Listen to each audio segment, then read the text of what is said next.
The wind howled like a wounded beast across the wooden platform of Sagebrush Crossing Station. Dust and grit whipped through the air, stinging any exposed skin and reducing visibility to mere feet. The setting sun, partially obscured by the swirling sandstorm, cast an eerie amber glow over the Wyoming Territory that late September evening of 1885. The station manager squinted through the dirt-streaked window of his small office, checking his pocket watch for the third time. The train from St. Louis was running nearly 2 hours behind schedule, not unusual during the violent dust storms that plagued this part of the territory. Most travelers knew better than to arrive during storm season, but there was always someone desperate or foolish enough to make the journey regardless. The distant wail of a locomotive whistle cut through the howling wind. Minutes later, the Union Pacific engine groaned to a halt beside the weather-beaten depot, steel wheels screeching against the iron tracks as sparks flew like fireflies caught in a gale. Steam billowed from beneath the engine, mingling with the dust to create a ghostly fog that swirled around the platform. A handful of passengers disembarked, heads bowed against the stinging sand, pulling their coats tight around their bodies. Most were returning locals or salesmen who knew their way around weathered men with calloused hands, who needed no assistance finding shelter in the storm. Then, stepping down from the last passenger car, a slender figure appeared.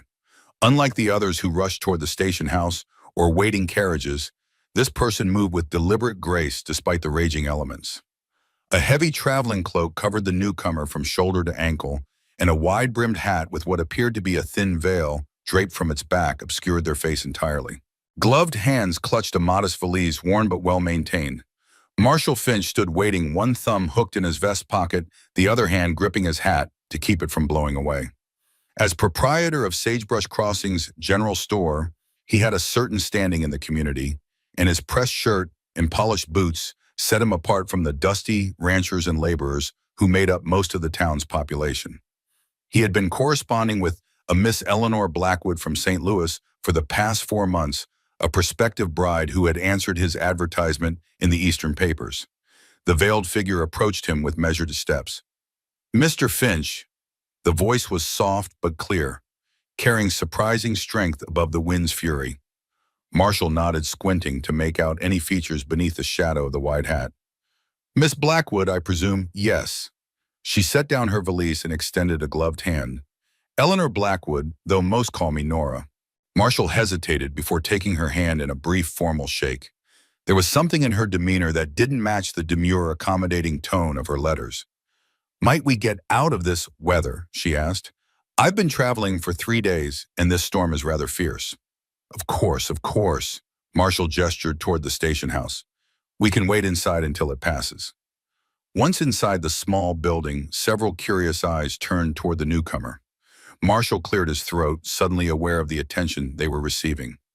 "Perhaps you might remove your hat and cloak now that we're indoors, Miss Blackwood." Nora's hands moved to the clasp of her cloak, then paused. "I should explain something first, Mr. Finch." Her gloved fingers worked at the buttons of her cloak, then reached for the ties of her hat. As the wide brim lifted away, several gasps echoed through the station house. Eleanor Blackwood's skin was white as fresh snow, her hair so pale it appeared almost silver in the dim lamplight. Behind green-tinted spectacles, her eyes, a startling shade of violet blue, blinked against the relatively bright interior. Her features were delicate and well-proportioned, but it was the complete absence of pigment that drew every eye in the room. Marshall took an involuntary step backward, his expression shifting from curiosity to shock, then to something uncomfortably close to revulsion. "You didn't mention this condition in your letters," he said, his voice tight. Nora regarded him steadily. "My albinism, I assumed my references to my sensitive skin and need for shade were clear enough. I did not think it necessary to outline my physical appearance in detail." A titter of whispers rippled through the station house. Someone murmured "ghost woman," just loud enough to be heard. Another muttered something about bad omens. Marshall's face flushed red. He glanced around at the watching townspeople, then back at Nora, his discomfort plainly visible. "Miss Blackwood," he said, lowering his voice, "Wyoming Territory is harsh country. Sun beats down merciless most days. The work is hard, and folks here are traditional in their thinking. I'm well aware of the climate, Mr. Finch. I've prepared accordingly. Nora gestured to her protective clothing. As for the work, I've never shied from it, and regarding the traditional thinking of the local population, her eyes swept across the watching faces. I've encountered similar attitudes before. Marshall straightened his vest, clearly uncomfortable. What I'm trying to say, Miss Blackwood, is that this arrangement may not be suitable for either of us. Nora's expression remained composed, though a muscle tightened almost imperceptibly in her jaw. You mean because of my appearance? It's nothing personal, Marshall said quickly. It's just not what I... That is, the position requires someone who can withstand the elements, move freely about town, and assist customers. All things I am perfectly capable of doing. Nora interrupted, her voice level but firm. I managed a hospital supply room during the war, Mr. Finch. I've inventoried more goods and balanced more ledgers than most men twice my age. The station house had gone quiet, everyone watching the exchange with undisguised interest. Marshall's eyes darted around nervously before he leaned closer to Nora. Look, the eastbound train comes through on Thursday. I'll cover your return ticket. You'll be more comfortable back in St. Louis among your own kind. Nora's back stiffened. She stood to her full height, still a head shorter than Marshall, and looked him directly in the eye. I crossed 1,500 miles to take this position, Mr. Finch. I did not come to Wyoming to be turned away on a platform by a man who lacks the courage of his written convictions. Her voice remained calm but carried to every corner of the room. And I do not require your charity for a return ticket. Marshall's face darkened. Now see here. The station house door banged open, cutting him off as a gust of wind and sand swept inside. A tall man stepped through the doorway, broad-shouldered and solid as oak. Dust clung to his long coat and boots, and the sun had carved deep lines into his weathered face. A cavalry hat, battered by years of use, shadowed eyes that took in the scene with a single sweeping glance. Behind him trotted a small girl of perhaps 6 years, her brown hair pulled into 2 uneven braids. Her dress was simple but clean, patched at the elbows. Unlike the adults who openly stared at Nora, the child regarded her with straightforward curiosity untainted by prejudice. Everything all right here? The man's voice was deep with the faint rasp of someone who spoke rarely but meant every word. Marshall turned, irritation flashing across his face. This isn't your concern, Ryland. The newcomer ignored him, his steady gaze moving from Marshall to Nora, noting her tense posture and the valise at her feet. Ma'am, he said with a slight nod. Thomas Ryland. This is my daughter, Emma. Nora inclined her head. Eleanor Blackwood. You have somewhere to stay tonight? Thomas asked, direct and practical. Before Nora could answer, Marshall interjected. Miss Blackwood will be taking the Thursday train back east. I don't believe I've decided that yet, Mr. Finch, Nora said coolly. Thomas regarded her thoughtfully. Storm's not letting up anytime soon. Mrs. Peterson's boarding house is full up with the cattle buyers in town. He paused, seeming to consider something. We've got a spare room out at Cottonwood Draw. Nothing fancy, but it's clean. Marshall scoffed. She won't last a day out on the range. Emma, who had been silently studying Nora, suddenly moved forward. She approached without hesitation and extended a small tin cup, half filled with water. It's clean, she said softly, the first words she'd spoken since entering. Nora's expression softened as she accepted the cup. Thank you, Emma. She took a sip, the simple kindness momentarily overwhelming after the coldness she'd encountered. Thomas watched the interaction, something shifting in his expression. We could use an extra set of hands at the ranch, he said. Got ledgers that need keeping, and Emma here could use someone to teach her letters proper. She won't last a week in the Wyoming sun, Marshall insisted.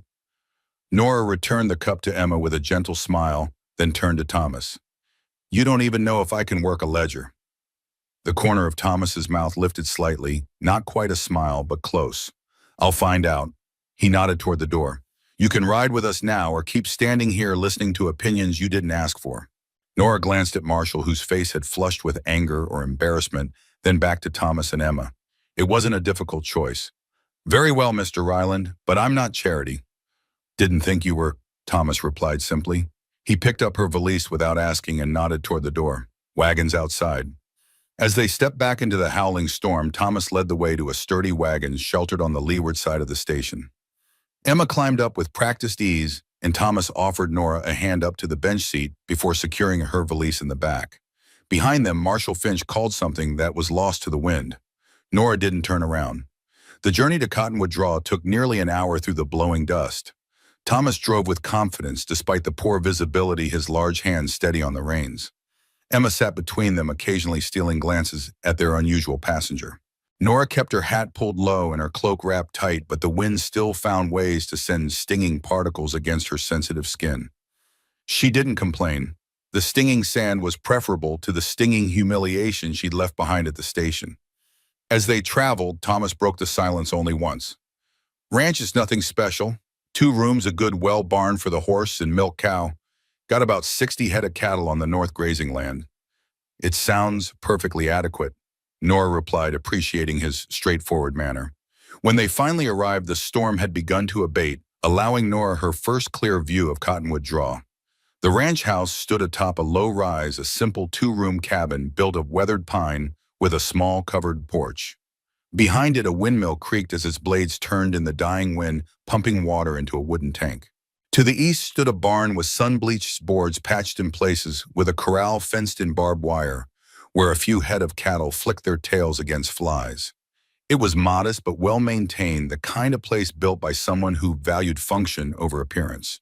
And despite its simplicity, Nora found herself drawn to the honesty of the place. There were no pretensions here, no facades to maintain. Thomas helped her down from the wagon.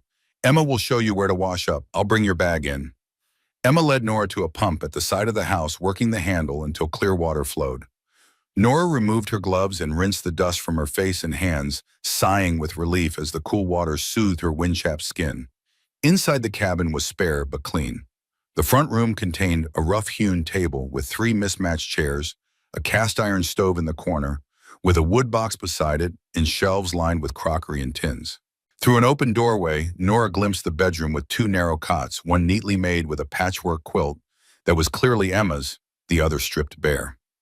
"I'll sleep out here," Nora said, gesturing to a bench against the wall in the main room. "The couch will do fine." Thomas set her valise down. "That won't be necessary. I'll bring in the camp bed from the barn." While Thomas went to retrieve the bed, Emma silently helped Nora find a basin and towel. The child moved with purpose, clearly accustomed to housekeeping duties despite her young age. She hadn't spoken since offering the water at the station, but her eyes followed Nora with quiet intensity. By the time Thomas returned with a folding canvas cot, Nora had removed her traveling cloak and hat, though she kept her green-tinted spectacles on. She stood at the stove, examining its contents. "I'm happy to prepare supper," she offered. "It's the least I can do for your hospitality." Thomas paused in setting up the cot. "You don't have to earn your keep on the first night." "I prefer to be useful, Mr. Ryland." He studied her for a moment, then nodded. "Thomas is fine. There's salt pork in the pantry box, beans in the jar on the shelf. Coffee's nearly gone, but there's enough for morning." While Nora busied herself with meal preparation, she observed Thomas and Emma's routine. The girls set the table without being asked, while Thomas brought in more firewood and checked that the windows were secure against the night air. They moved around each other with the unconscious rhythm of people who'd grown accustomed to managing without a woman's presence. During the simple meal of beans and salt pork, Thomas asked only practical questions: where she'd learned bookkeeping, how long she'd worked in St. Louis, whether she could ride. Nora answered honestly but briefly, appreciating that he showed no curiosity about her condition. After they'd eaten, Emma surprised both adults by bringing out a small slate and chalk from beneath her cot. She placed it silently in front of Nora, then returned to her seat, watching expectantly. "She wants to learn her letters," Thomas explained. "I've taught her what I can, but—" "I'd be happy to help," Nora said, touched by the child's trust. "We can start tomorrow if you'd like, Emma." The girl nodded solemnly. Later, as Nora prepared for bed behind a screen Thomas had considerately provided, she heard him speaking quietly to Emma in the bedroom.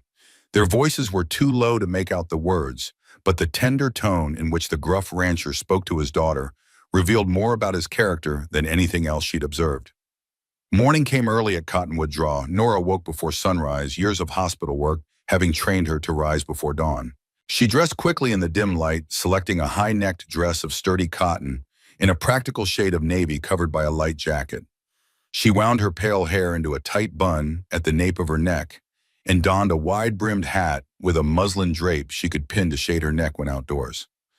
By the time Thomas emerged from the bedroom, Nora had coffee brewing on the stove and biscuit dough mixed and ready for baking. He stopped short, clearly surprised to find her already at work. "You didn't have to do that." "I'm an early riser," she replied simply, "and I meant what I said about earning my keep." Thomas poured himself coffee, watching as she efficiently shaped the biscuits and slid them into the oven.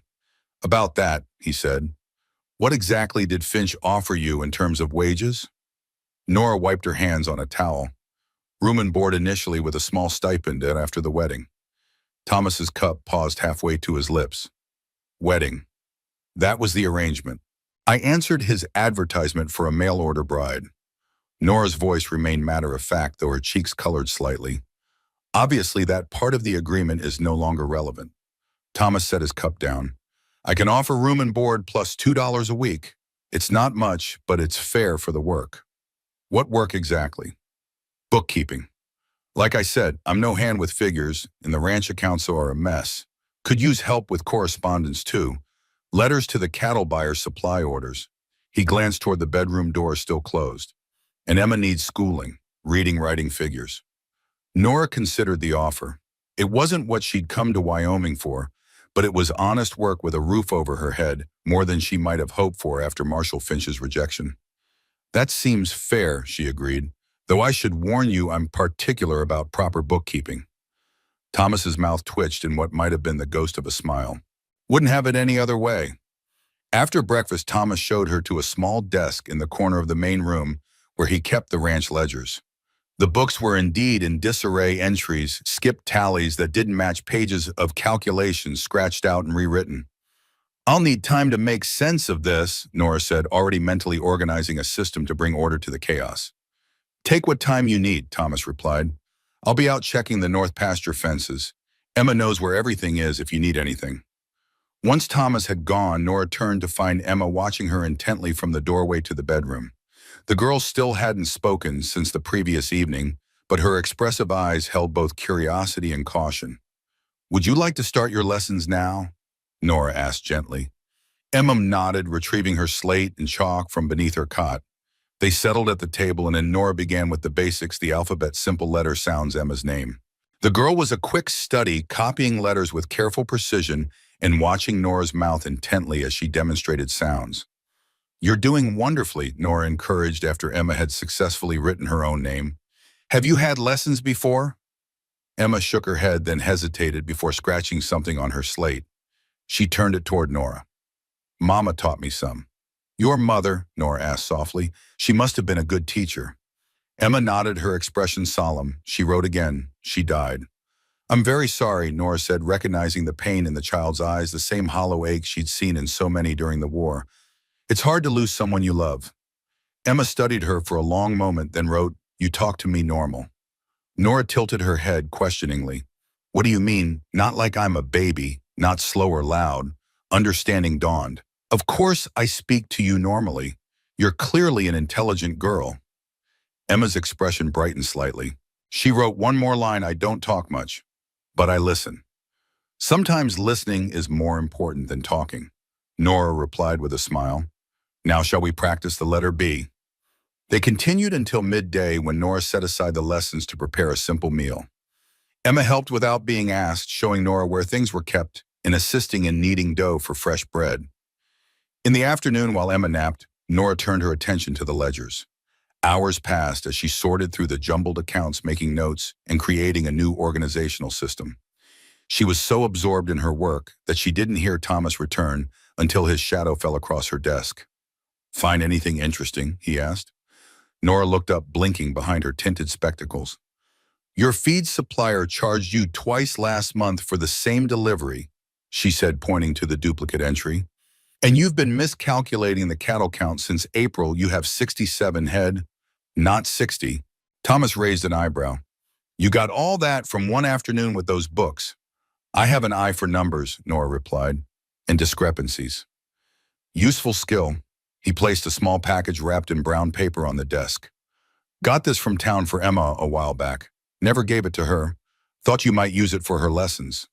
Nora unwrapped the package to find a primer book well made but clearly secondhand. This will be perfect, thank you. Thomas shifted uncomfortably at her gratitude. Supper soon? Yes, bread's nearly done. I hope you don't mind that I use some of the flour. Mine been eating hardtack for months. He moved toward the door, then paused. You settling in all right?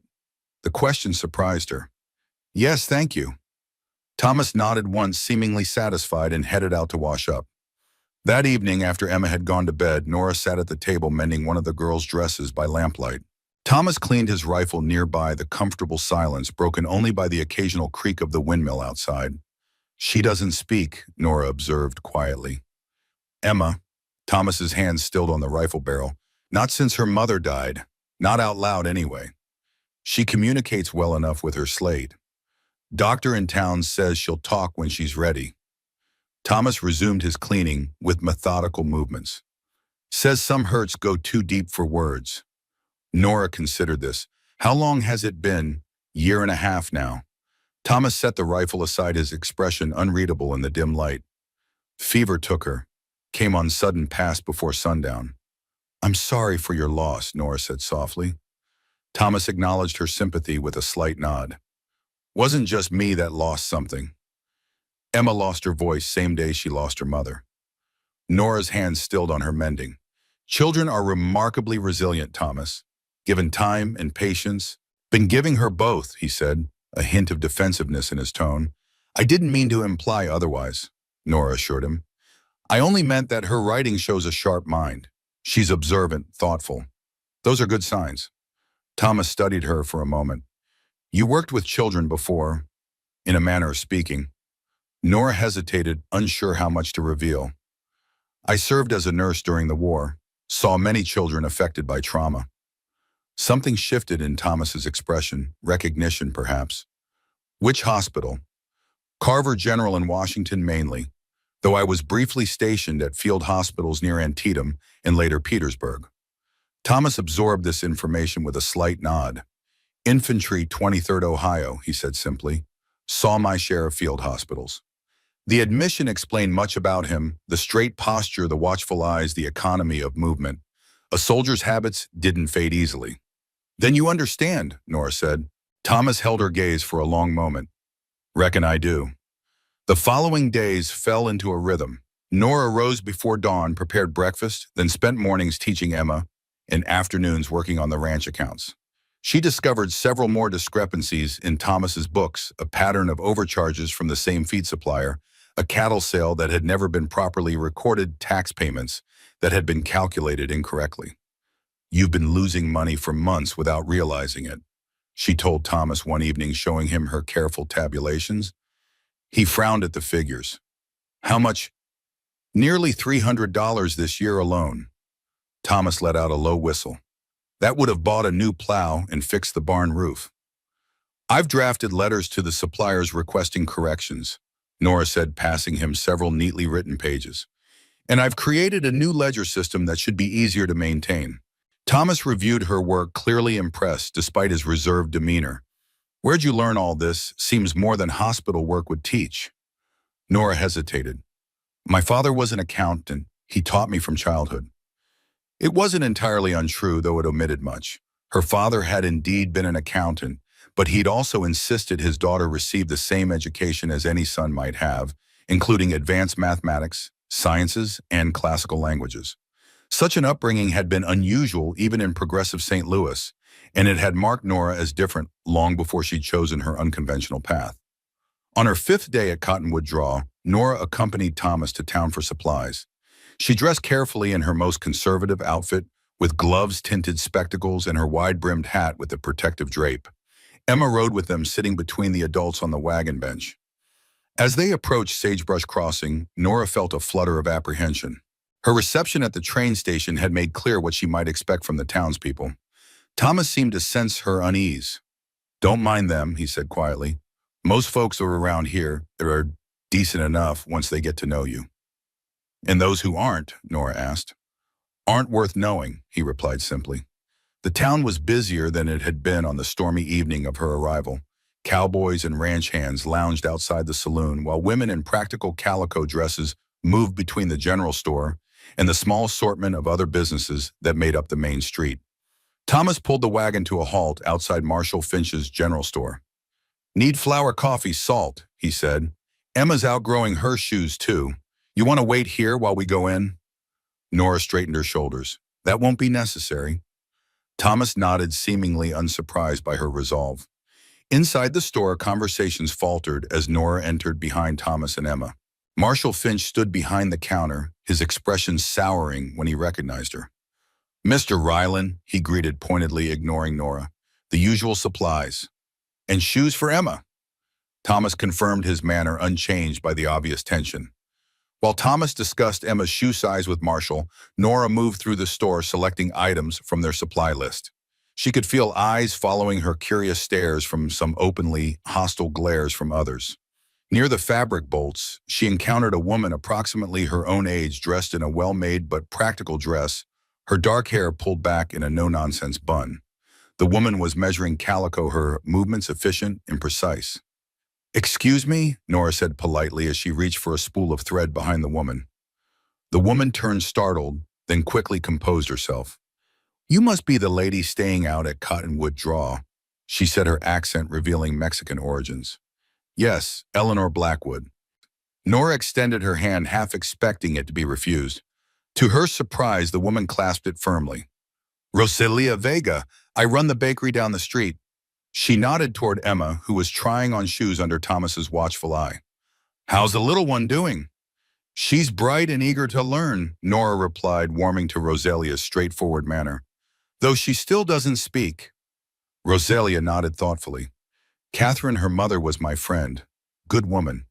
Emma has her eyes." She studied Nora for a moment. "You're teaching her?"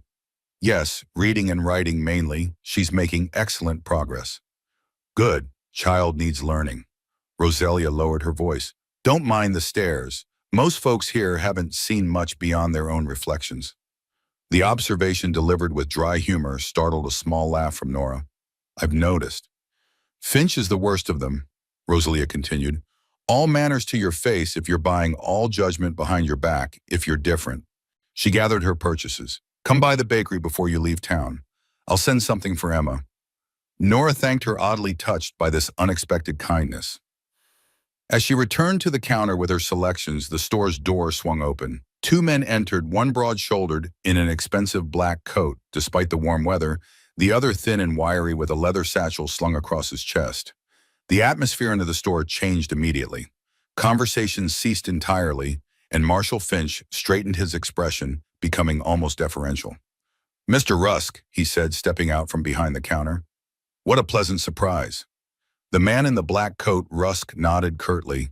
His gaze swept the store, pausing briefly on Thomas, who had gone very still, then moving to Nora.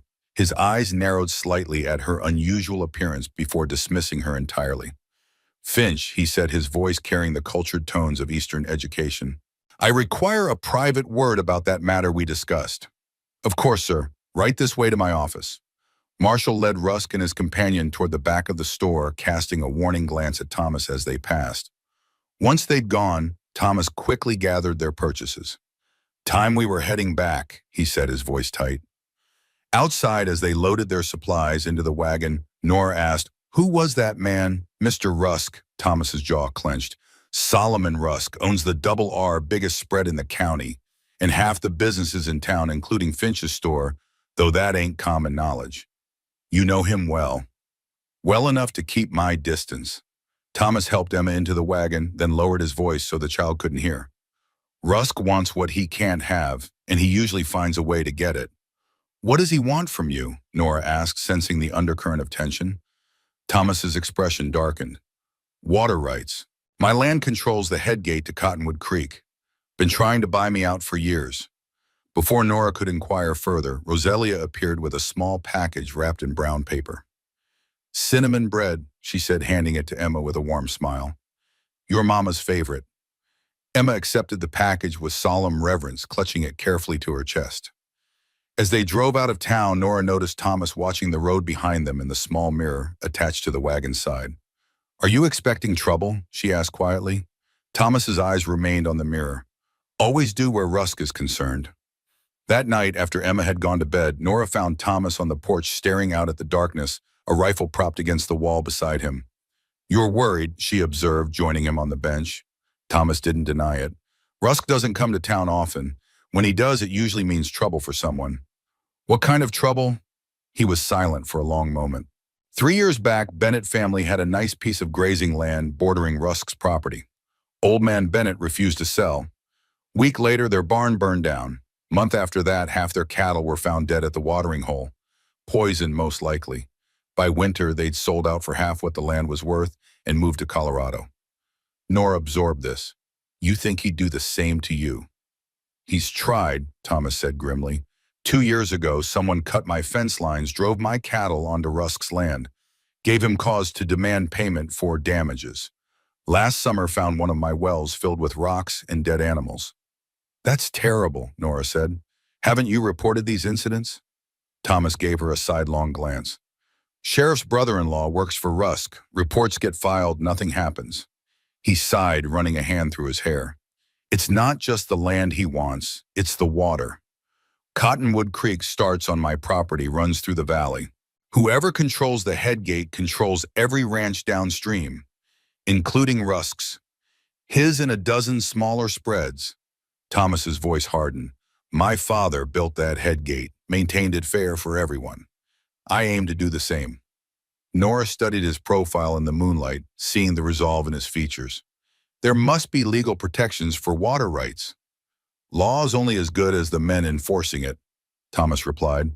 "And out here, a man with money can buy whatever enforcement he wants." The conversation left Nora troubled. She'd come to Wyoming seeking a fresh start, not to be caught in the middle of a land dispute. Yet she found herself admiring Thomas's principles, his determination to stand against a powerful opponent for what was right. Later that night, unable to sleep, Nora lit a small lamp and opened her valise. From beneath carefully folded clothing, she withdrew a leather-bound journal.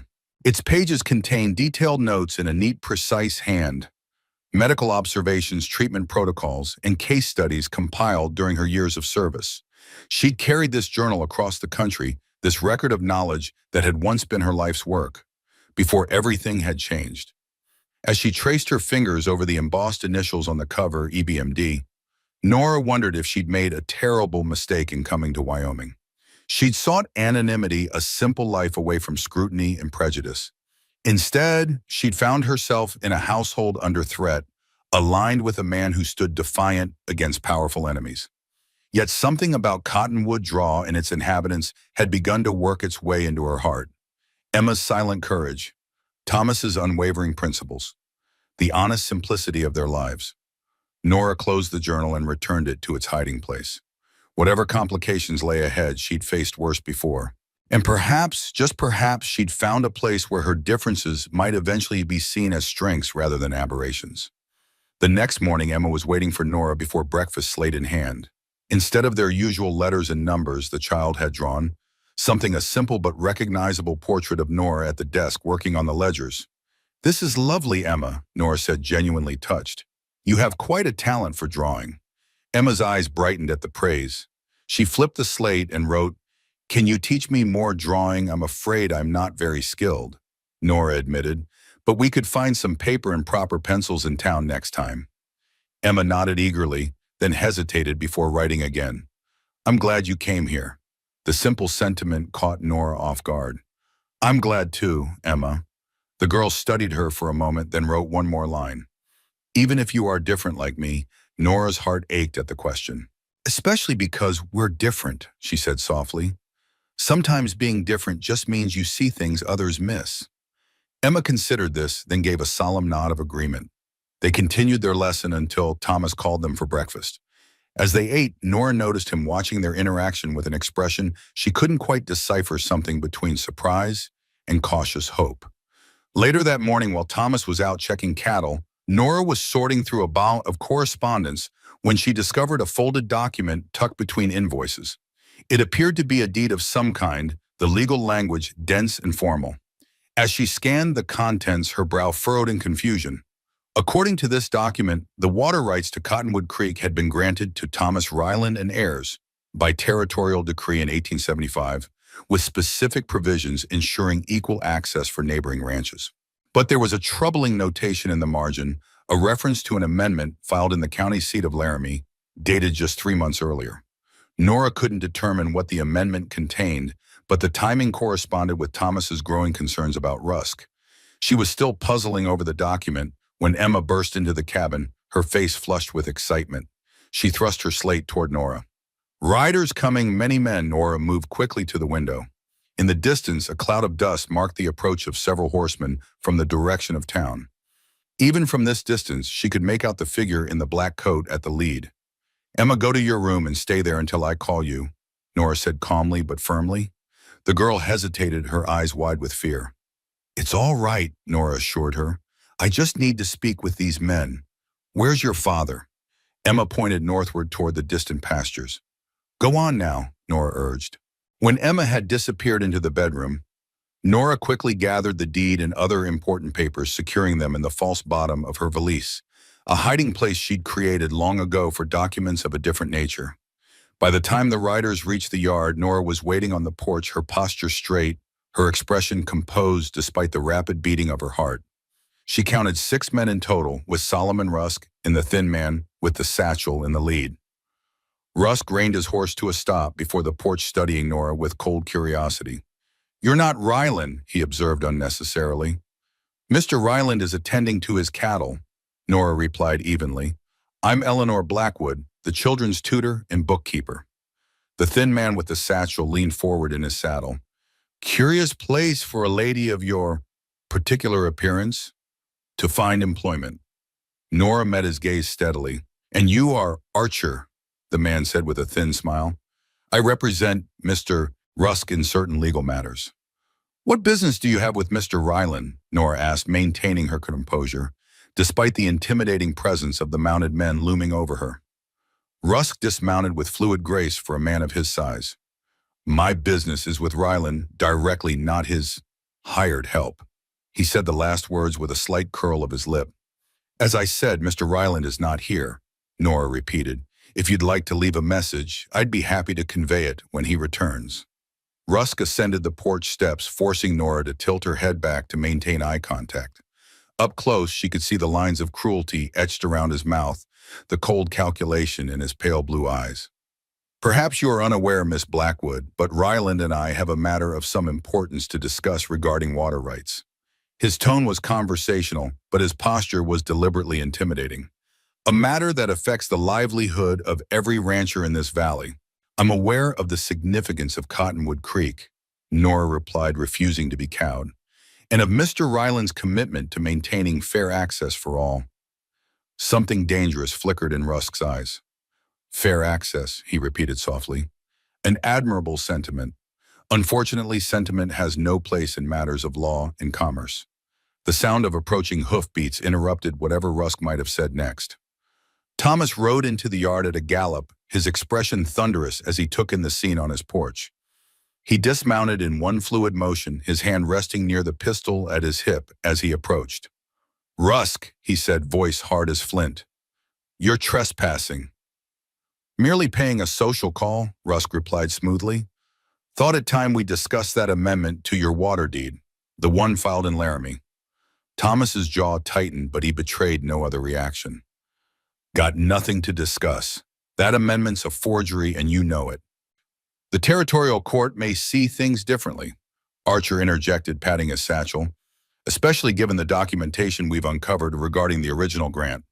"What documentation?" Thomas demanded. Archer smiled thinly. "It seems your father never properly registered his claim after the territorial reorganization of '68, an unfortunate oversight that renders the subsequent water rights contestable." Nora watched the exchange with growing concern. Thomas's face had gone pale beneath his tan, a sign that Archer's claims held some kernel of truth. "This is between men, Ryland," Rusk said, dismissing Nora with a glance. "Perhaps your employee could attend to her duties elsewhere while we talk." "Miss Blackwood stays," Thomas said firmly. "She manages my accounts and correspondence. Anything affecting this ranch concerns her as well." Rusk's eyebrows rose slightly at Thomas's defense of her. "As you wish." He nodded to Archer, who extracted a sheaf of documents from his satchel and held them out to Thomas.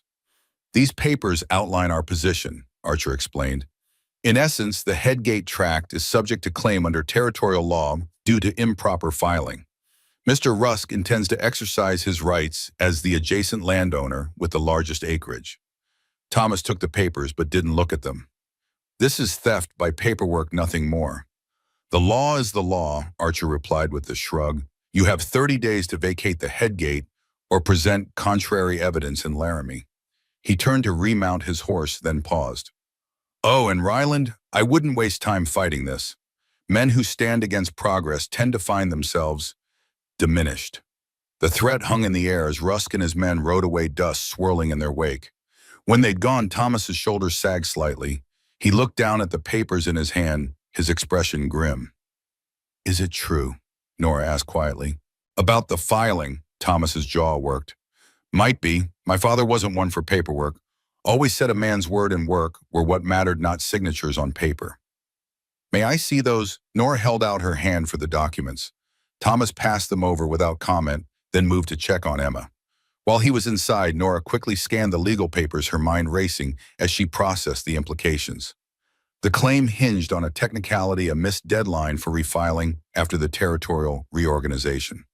But if Thomas could prove continuous use and maintenance of the Headgate since his father's time, he might have a case under the doctrine of prior appropriation, first in time, first in right.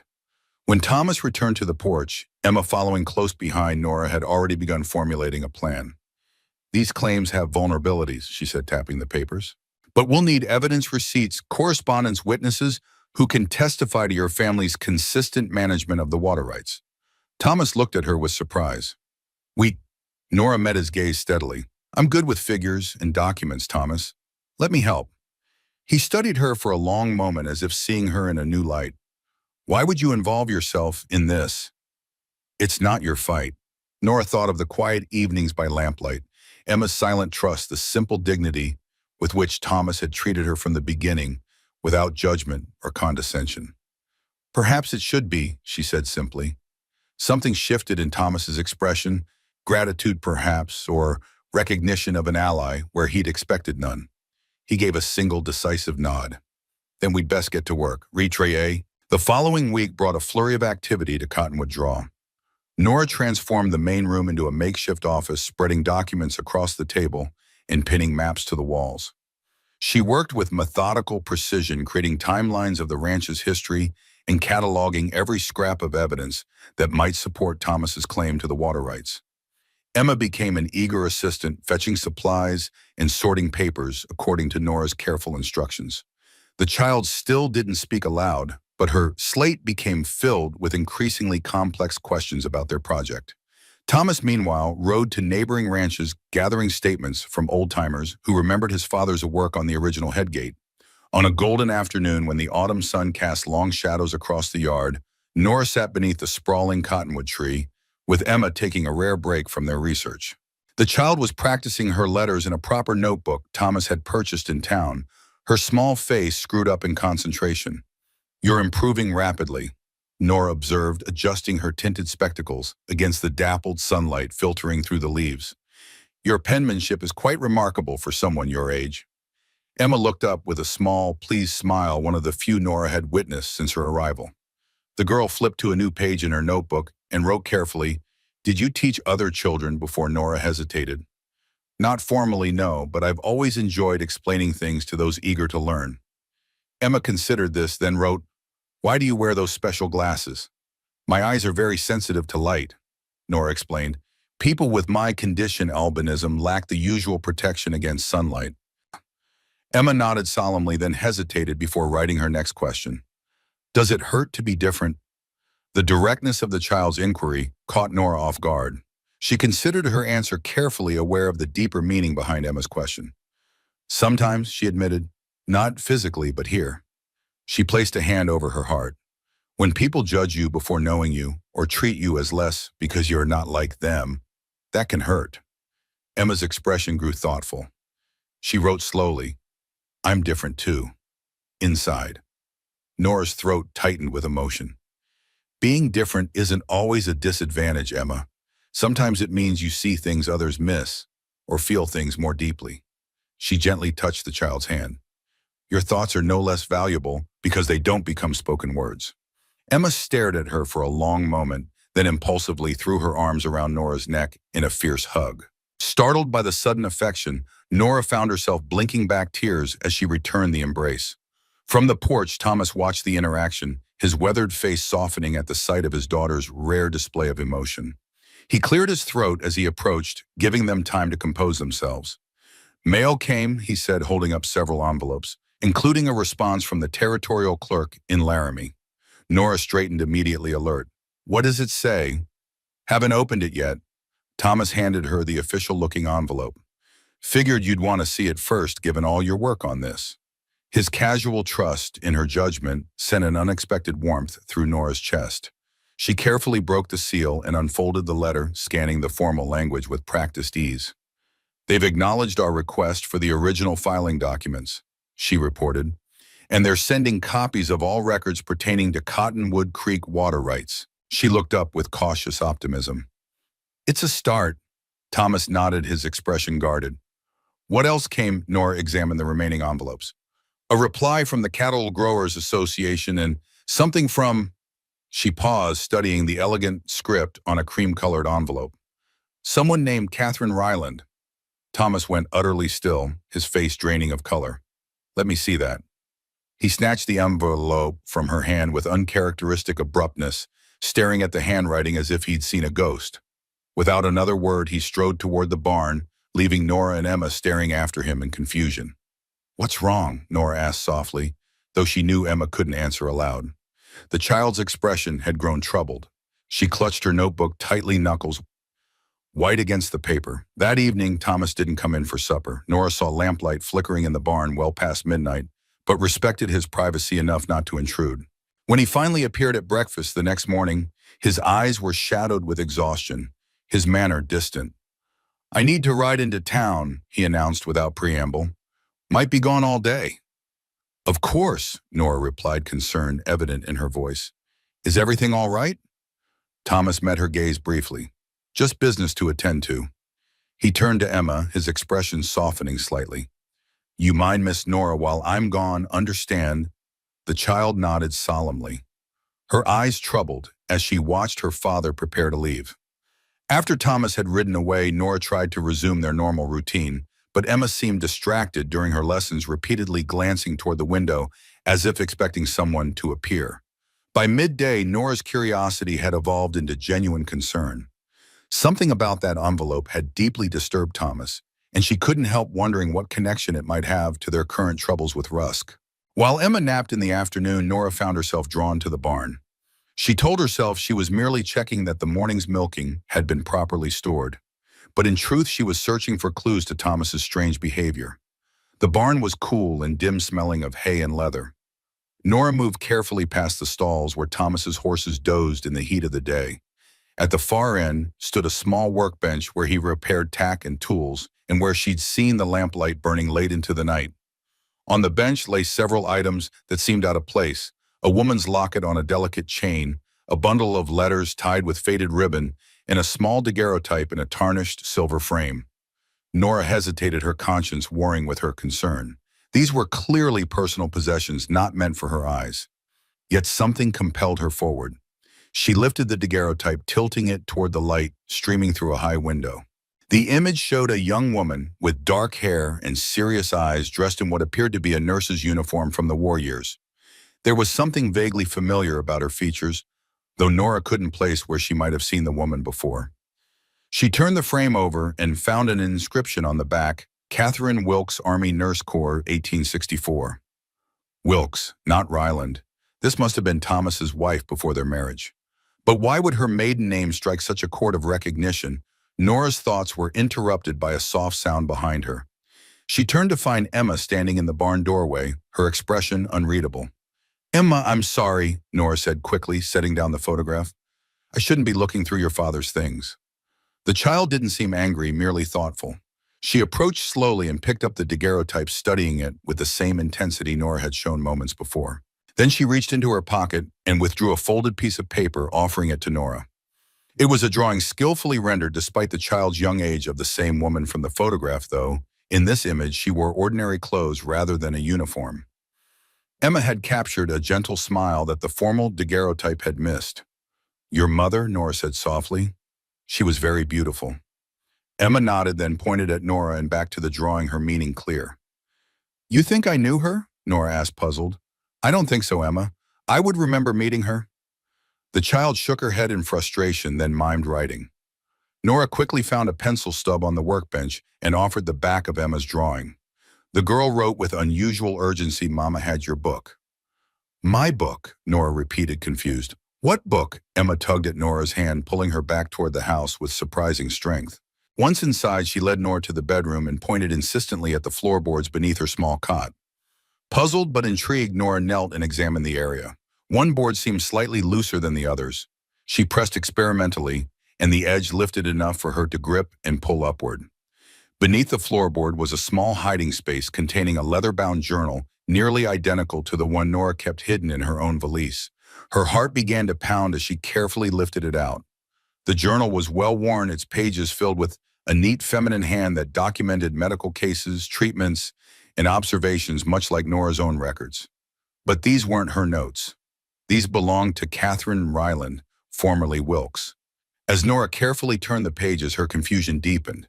The cases described were from field hospitals she'd never worked in, yet the methodologies and notations were remarkably similar to her own approach.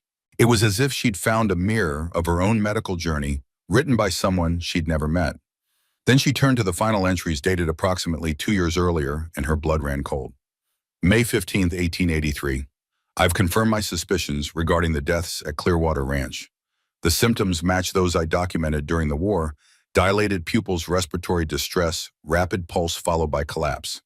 I've sent samples to Dr. Blackwood in St. Louis for verification, but I'm nearly certain we're seeing aconite poisoning. May 20th, 1883. Dr. Blackwood's response arrived today. She confirms my diagnosis and warns of the implications. If someone is deliberately poisoning the water supply, every ranch in the valley is at risk. I must speak with Thomas immediately. May 22nd, 1883. God help us. I found trace evidence in the creek upstream from the head gate. Someone has been introducing diluted aconite near the source. The only property with access to that area belongs to Solomon Rusk. Could he truly be so ruthless? I've collected samples as evidence, but I fear what might happen if he discovers my investigation. The entries ended abruptly. According to Thomas, Catherine had died of fever the following day. Nora closed the journal with trembling hands. Catherine Ryland had been corresponding with Dr. Eleanor Blackwood of St. Louis about suspected poisonings, and she had died immediately after discovering evidence that implicated Solomon Rusk. This wasn't fever. Nora whispered, the terrible truth dawning on her. Your mother was murdered. Emma's face remained solemn, but her eyes held a knowledge too heavy for a child her age. She wrote on a scrap of paper, Papa doesn't know. Mama hid her books from everyone. But you found them, Nora said softly. Emma nodded. Does your father know about this hiding place? The child shook her head. Nora sat back on her heels, mind racing. If Catherine had indeed been murdered for discovering Rusk's activities, then Thomas might be walking into danger. And Nora herself, by actively opposing Rusk's land grab, could be his next target. Yet something still didn't make sense. The letter that had arrived yesterday bore Catherine's name, but she had been dead for over a year. Who would send correspondence in her name, and why had it affected Thomas so deeply? Before Nora could ponder further, the distant sound of approaching hoofbeats reached them. Emma's eyes widened in alarm. She quickly took back her mother's journal and returned it to its hiding place, replacing the floorboard with practiced ease. Nora moved to the window, expecting to see Thomas returning early from town. Instead, she saw a lone rider approaching at a leisurely pace, a slender figure in a dark riding habit that was impeccably tailored despite the dusty conditions. As the rider drew closer, Nora could make out feminine features beneath a stylish hat. We have a visitor, she told Emma, whose expression had grown increasingly anxious. Do you recognize her? The child shook her head, but her agitation was clear. Something about this unexpected arrival troubled her deeply.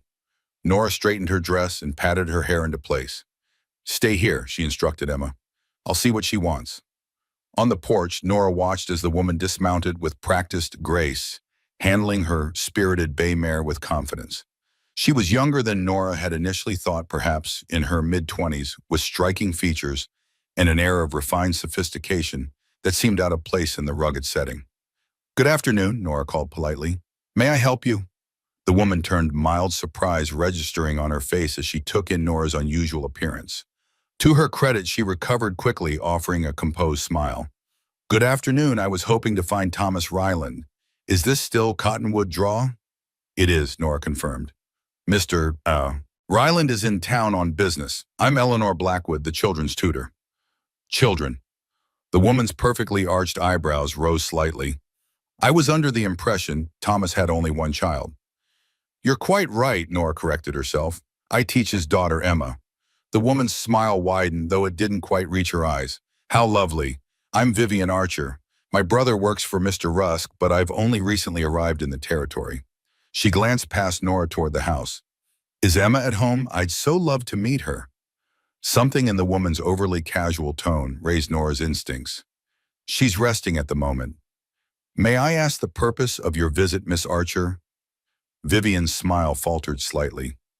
"Mrs. actually, though recently widowed." She adjusted her gloves with a deliberate motion. "As for my purpose, I'm delivering a message from my brother regarding the water rights dispute. It's rather important that Thomas receive it personally." "I'd be happy to ensure he gets it when he returns," Nora offered. Vivian hesitated, her gaze growing more appraising as she studied Nora. "You seem quite established here, Miss Blackwood. How long have you been employed at Cottonwood Draw?" "Nearly 2 weeks now." "And already so protective of its master's interests." Vivian's tone carried a subtle edge. "One might almost think you had a personal stake in the matter." Nora met the woman's gaze steadily. "I believe in fairness, Mrs. Archer. Mr. Ryland has treated me with respect and kindness when others would not. I merely wish to return the courtesy." "How commendable." Vivian reached into a small pouch attached to her saddle and withdrew an envelope. "Please see that Thomas receives this. It's an invitation to meet with Mr. Rusk privately to discuss a potential compromise." She handed the envelope to Nora. "The details are inside."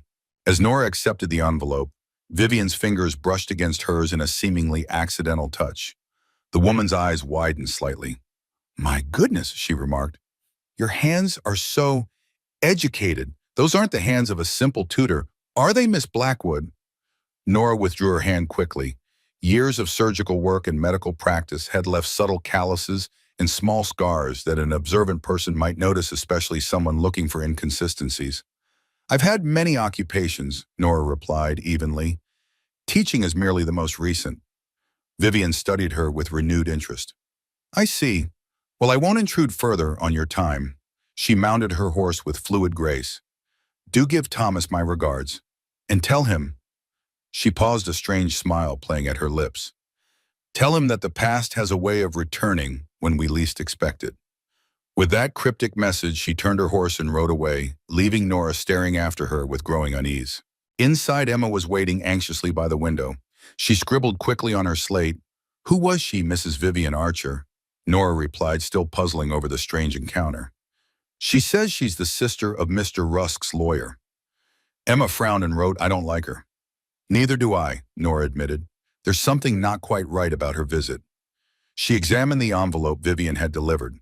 It was addressed to Thomas in an elegant, feminine hand, the same handwriting that had been on yesterday's disturbing letter. Yet this woman had introduced herself as Vivian Archer, not Catherine Ryland. The mystery deepened, and with it Nora's concern for Thomas's safety. When Thomas still hadn't returned by nightfall, Nora found herself pacing the porch, straining to hear hoofbeats in the darkness. Emma refused to go to bed, curling instead in a chair by the window, her worried eyes fixed on the moonlit road. "He must have been delayed in town," Nora said, trying to sound reassuring despite her own growing anxiety. "Perhaps he decided to stay over rather than ride back in the dark." Emma shook her head emphatically. She wrote on her slate, "Papa always comes back. Always." By midnight, Nora had made a decision. "I'm going to look for him," she announced, reaching for her cloak. "You'll stay here with the doors locked. Don't open them for anyone but your father or me." Emma's eyes widened in alarm. She grabbed Nora's arm, shaking her head vigorously. "I can't just wait here," Nora explained gently. Your father might be in trouble." The child's face crumpled in distress. To Nora's shock, Emma opened her mouth and produced a hoarse, desperate sound, not quite a word, but unmistakably an attempt to speak. "Emma," Nora knelt before her, taking the child's hands. "It's all right, don't force yourself." Emma shook her head frantically, then wrote with trembling fingers, "Dangerous. Men with guns." "You've seen men with guns?" Nora asked urgently. "Where, when?" "Yesterday. Watching the house." Nora's blood ran cold. "Why didn't you tell me?" Emma looked down ashamed. She wrote, "Didn't want to scare you away." The simple admission struck Nora to the core. This child, who had already lost her mother, feared losing another person she'd grown attached to. "Listen to me, Emma," Nora said firmly. "I'm not going it anywhere. But right now your father might need help and I can't ignore that. I'll be careful, I promise." Before Emma could protest further, the sound of approaching horses reached them. Multiple riders moving at speed. Nora rushed to the window. In the moonlight, she could make out 3 figures on horseback, with a 4th slumped form that appeared to be tied to a saddle. "Get in the bedroom," Nora whispered urgently. "Hide under your bed and don't come out until I call you." For once, Emma obeyed without question, scurrying to her hiding place, as Nora quickly extinguished the lamps, plunging the cabin into darkness. She moved to Thomas's gun cabinet, fumbling with unfamiliar hands for the shotgun he kept loaded. Outside, the riders had reached the yard. Nora positioned herself beside the window, heart pounding, as she strained to hear their conversation. "Get him inside," a low voice ordered, "and be careful with him. Mr. Rusk wants him alive and well enough to sign those papers." "He's heavier than he looks," another voice complained. "Took all 3 of us to get him on that horse after Archer knocked him out." "Just do it quietly. We don't want to wake the child or that white-faced woman." Nora's mind raced. They had Thomas unconscious, but apparently alive. They planned to force him to sign something, almost certainly documents surrendering his water rights. And they didn't know she was awake and armed. The element of surprise was her only advantage. She watched through the window as 2 men half-carried, half-dragged Thomas's limp form toward the porch. A 3rd man led the horses toward the barn, momentarily separating from the group. Nora made her decision in an instant. She moved silently to the door, positioned herself behind it, and waited until the footsteps reached the porch. Then she pulled the door open suddenly. "He needs medical attention immediately," she said in a calm, authoritative voice that had once commanded hospital wards. "Bring him in and lay him on the table." The men froze in surprise, clearly not expecting to be greeted by an alert, composed woman in the middle of the night. In their hesitation, Nora pressed her advantage. "Quickly now," she urged, keeping the shotgun hidden behind the door. "Head injuries can be fatal if not treated promptly." Confused but responding to her tone of command, the men carried Thomas inside, laying him on the large table as directed. Only when they straightened did they seem to realize the strangeness of the situation. "Hold on," the taller man said, reaching toward his holstered pistol. "You're supposed to be—" The resounding click of the shotgun being cocked stopped him mid-sentence. Nora stepped forward, the weapon held steadily in both hands, its barrel sweeping between the 2 intruders. "Step away from him," she ordered, her voice deadly calm. "Hands where I can see them." The men exchanged glances, clearly weighing their options. "You won't shoot," the shorter man said, though uncertainty tinged his voice. "Not with the noise bringing attention." "I assure you I will," Nora replied evenly. "And out here, no one would hear it but your friend in the barn, who would then face the second barrel." Something in her steady gaze must have convinced them of her resolve. Slowly, they raised their hands. "Now," Nora continued, "you're going to back out the door. Leave your weapons on the floor first." The men reluctantly complied, placing their pistols on the floorboards. "The knife in your boot as well," Nora said to the taller man, who blinked in surprise before removing a concealed blade. As they backed toward the door, the 3rd man appeared in the doorway behind them, his own pistol drawn. "What the hell is—" he began before a heavy iron skillet crashed down on his head from behind. The man crumpled to the floor, revealing Emma standing in the doorway, the cooking implement still clutched in her small hands, her expression a mixture of terror and fierce determination. The momentary distraction was all Nora needed. "Out," she commanded the remaining intruders. "Take your unconscious friend and ride back to Rusk. Tell him that Cottonwood Draw is defended and his underhanded tactics have failed." When the men hesitated, Nora raised the shotgun slightly. "I was a field nurse during the war, gentlemen. I've seen what this weapon does to a man at close range. I don't wish to add to those memories tonight." Something in her tone, the ring of absolute truth, convinced them. They grabbed their fallen comrade and retreated hastily, leaving the weapons behind, rather than risk Nora's reaction if they tried to retrieve them. Only when the sound of retreating hoofbeats faded into the distance did Nora lower the shotgun. She rushed to Thomas's side, quickly examining him by lamplight.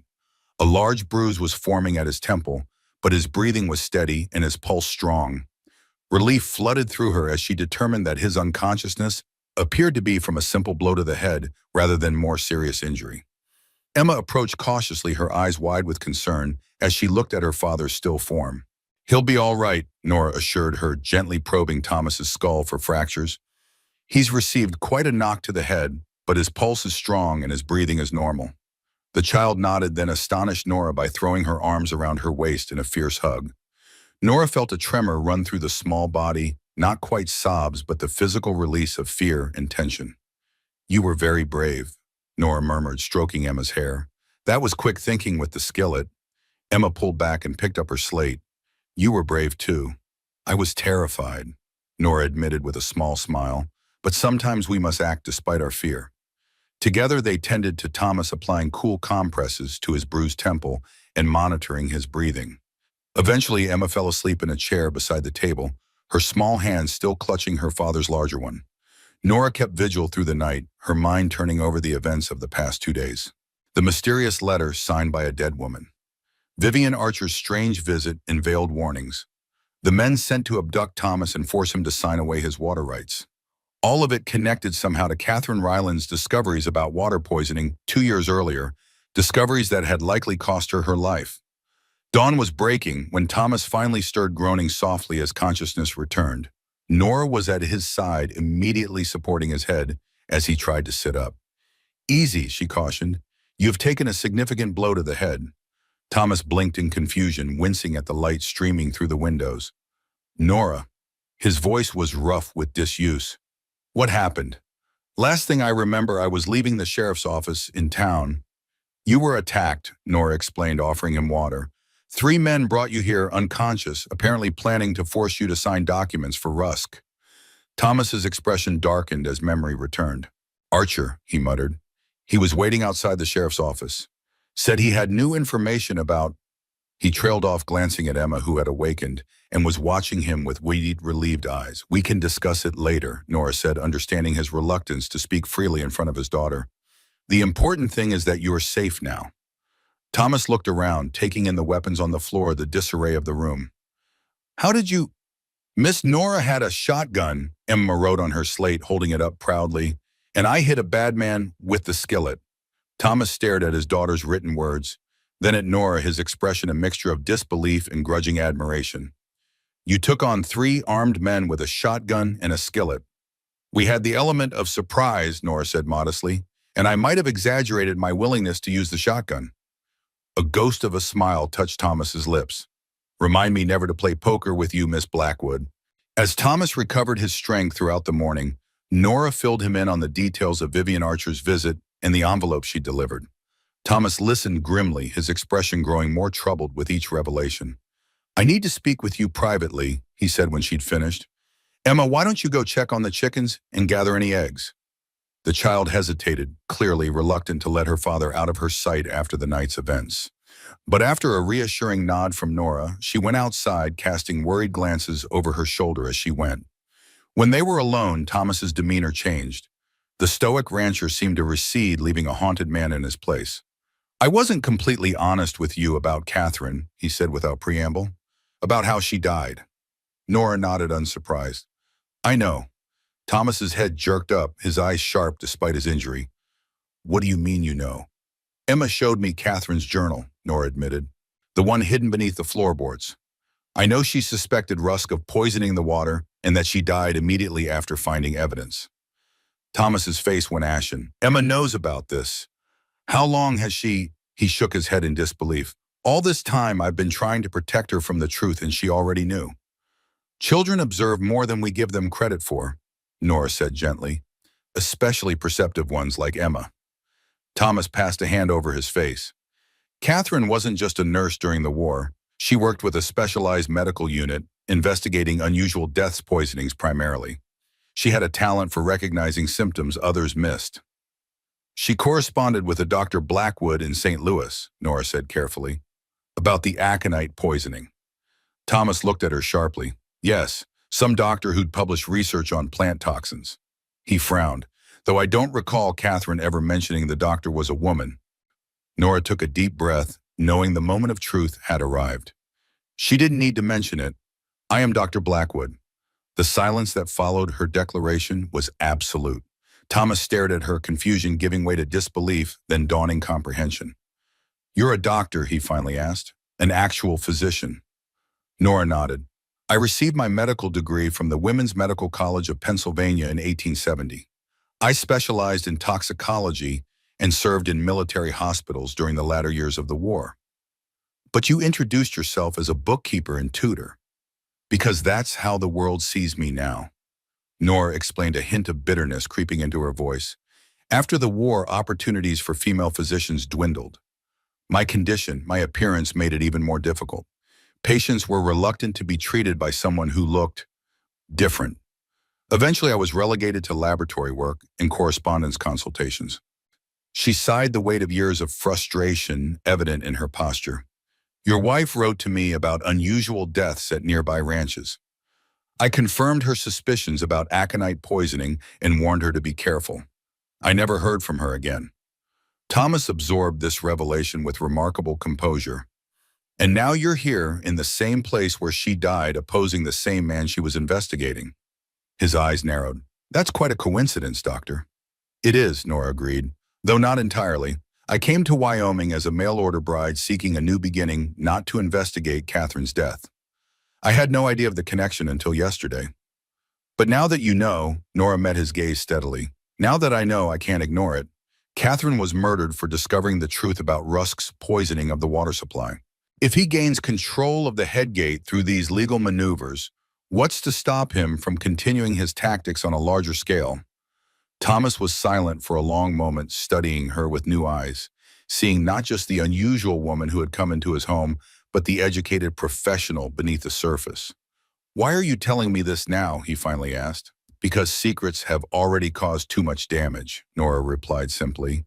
And because we need to trust each other if we're going to stop Rusk. Thomas nodded slowly, decision crystallizing in his expression. There's something you should know as well. He reached into his pocket and withdrew the letter that had so disturbed him the previous day. This arrived yesterday, supposedly from Catherine. Read it. Nora opened the folded paper. The handwriting matched that on the envelope Vivian Archer had delivered. My dearest Thomas, if you are reading this, then my suspicions were correct, and I am no longer with you.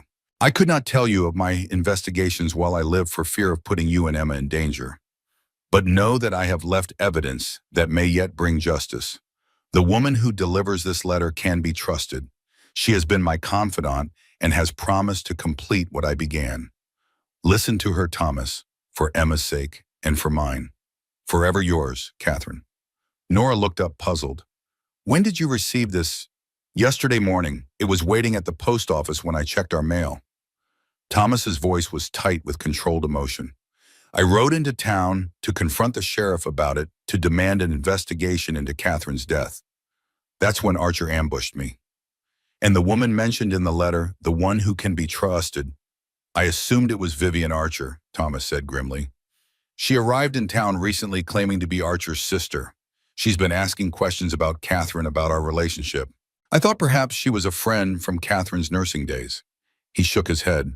But after last night, she's working with them, Nora concluded, using Catherine's memory and possibly her handwriting to manipulate you. But why? What could they possibly gain by pretending Catherine was murdered when they're the ones who killed her? Nora considered the question carefully. A distraction, perhaps, or a trap. They want you focused on Catherine's death rather than the water rights dispute. A chilling thought occurred to her. Or they're trying to lure you into a compromising position, perhaps meeting with this woman privately, where they could claim you were involved with her. Thomas's face darkened at the implication. You see, my wife's memory for such a scheme. It's despicable, Nora agreed, but effective. Grieving widowers are vulnerable to manipulation, especially by someone claiming a connection to their lost loved one. A clatter from the porch interrupted their conversation. Emma burst through the door, her face pale with alarm. She thrust her slate toward them. Riders coming. Many horses. Thomas was on his feet instantly, despite his injury. He moved to the window, cursing under his breath at what he saw. Rusk, he said grimly, and he's brought half the county with him, looks like. Nora joined him at the window. At least a dozen riders were approaching with Solomon Rusk's imposing figure in the lead. Beside him rode Archer, and to Nora's surprise, Marshal Finch. What do they want? Nora asked, though she feared she already knew the answer. To finish what they started last night, Thomas replied, reaching for his rifle. Only this time they've brought witnesses to make it look official. Emma tugged at Nora's skirt, her eyes wide with fear. Nora knelt to her level. Listen carefully, Emma. I need you to go to your special hiding place, the one where you found your mother's journal. Stay there until your father or I come for you. Can you do that? The child nodded solemnly, then threw her arms around Nora's neck in a fierce hug before darting to the bedroom. Thomas checked his rifle with practiced hands. You should join her. This isn't your fight. I disagree, Nora said firmly, reaching for the shotgun. Catherine made it my fight when she wrote to me about the poisonings. And you made it my fight when you offered me a place here. Their eyes met in a moment of perfect understanding. Whatever came next, they would face it together. Stay behind me, Thomas instructed as he moved toward the door. And remember, Rusk doesn't play fair. Neither do I, Nora replied, a steely determination in her violet eyes. Not when the stakes are this high. As they stepped onto the porch to meet the approaching riders, the morning sun cast long shadows across the yard of Cottonwood Draw. The wind stirred the leaves of the ancient tree that gave the ranch its name, whispering secrets of past battles and those yet to come. The moment of confrontation had arrived, and with it the chance to finally uncover the truth about Catherine Ryland's death, and perhaps to prevent history from repeating itself. The autumn sun cast harsh shadows across the yard as Solomon Rusk and his entourage halted before the porch of Cottonwood Draw. Dust settled around the horses' hooves, the only sound in the sudden silence, the creak of leather saddles and the soft snorting of mounts. Thomas stood like a sentinel at the top of the porch steps, rifle held casually but ready at his side. Nora remained half a step behind him, shotgun concealed in the folds of her skirt, her pale features composed despite the hammering of her heart. Rusk's cold gaze swept over them, lingering with obvious distaste on Nora's unusual appearance before settling on Thomas. Ryland, he called, his voice carrying the practiced authority of a man accustomed to command. I see you've recovered from your mishap last night. No thanks to your men, Thomas replied evenly. Rusk affected a look of confusion. My men, I'm afraid I don't know what you're talking about. He gestured to the assembled riders behind him. I've brought Sheriff Davis and several respected citizens to witness our discussion about the water rights. After your unfortunate absence at our scheduled meeting yesterday, I thought a more formal approach might be necessary. Nora studied the group carefully. Among the riders were faces she recognized from town, the blacksmith, a banker, even the pastor of the small church. All men of standing in the community, carefully selected to give an air of legitimacy to whatever Rusk had planned. Sheriff Davis, a weathered man with a gray mustache and tired eyes, shifted uncomfortably in his saddle. Mr. Rusk has filed a complaint about threats to his water access, he announced, sounding as if he were reading from a prepared statement. As a neutral party, I'm here to oversee a peaceful resolution. Neutral, Thomas scoffed. Your brother-in-law has worked Rusk's ranch for 15 years. The sheriff flushed but held his ground. The law applies equally to all citizens of this territory, Ryland, even those with grievances. From his position slightly behind Rusk, Marshal Finch stepped his horse forward. Thomas, be reasonable, he urged, his tone conciliatory but his eyes darting nervously. Mr. Rusk's offer is more than fair. You can't fight the territorial court and win. This isn't about the law, Thomas replied coldly. It's about theft. Rusk poisoned my cattle, threatened my family, and now he's trying to steal what rightfully belongs to Cottonwood Draw. A murmur rippled through the assembled men. Rusk's expression darkened momentarily before smoothing into a mask of injured innocence. Poison threatened. These are serious accusations, Ryland. Do you have any proof of these outlandish claims? Thomas's jaw tightened. Without proof, his accusations sounded like the desperate ravings of a man about to lose his land. Nora stepped forward, her quiet voice carrying clearly in the tense silence. Actually, we do have proof, Mr. Rusk. Quite compelling proof, in fact. All eyes turned to her, many widening in surprise at her direct intervention. Rusk regarded her with undisguised contempt. And who might you be, madam, to insert yourself into matters between men? Eleanor Blackwood, M.D. Nora replied, emphasizing her title with quiet dignity. I am a physician specializing in toxicology, and I have extensive experience identifying cases of deliberate poisoning. Another ripple of surprise ran through the gathered men. Archer leaned forward in his saddle, eyes narrowing dangerously. A female physician? Rusk's tone dripped with mockery. How progressive of you, Ryland, to employ such a curiosity. Though I fail to see what relevance this has to our water dispute. It has every relevance, Nora continued steadily, because your attempts to seize control of the headgate are merely the latest in a pattern of criminal actions designed to drive ranchers from their land. Actions that include the deliberate poisoning of water sources with aconite, a deadly plant toxin that leaves little trace unless one knows precisely what to look for. The mention of aconite caused Rusk's confident smile to falter momentarily. Beside him, Archer shifted uneasily. These are slanderous accusations, Rusk blustered. Sheriff, I insist you put an end to this nonsense immediately. Sheriff Davis looked uncertain, caught between his obvious allegiance to Rusk and the authoritative manner in which Nora had presented her claims. Do you have any actual evidence of this poisoning, Mr. Blackwood? He asked. We do, Nora replied. Catherine Ryland Thomas's late wife and a skilled nurse with the Army Medical Corps documented multiple cases of suspicious livestock deaths in the valley. She collected water samples and identified aconite as the toxin. She also traced the contamination to a specific location on land owned by Mr. Rusk. A heavy silence fell over the gathering. Several of the townsmen exchanged uneasy glances. Even those loyal to Rusk seemed disturbed by the implications. Catherine died of fever, Rusk said dismissively, though a new tension had entered his posture. And even if she did fancy herself some kind of detective, her wild theories died with her. You have no evidence, only the desperate fabrications of a man about to lose his water rights. Thomas stepped forward, his voice tight with controlled fury. My wife was murdered the day after she discovered proof of your poisoning scheme.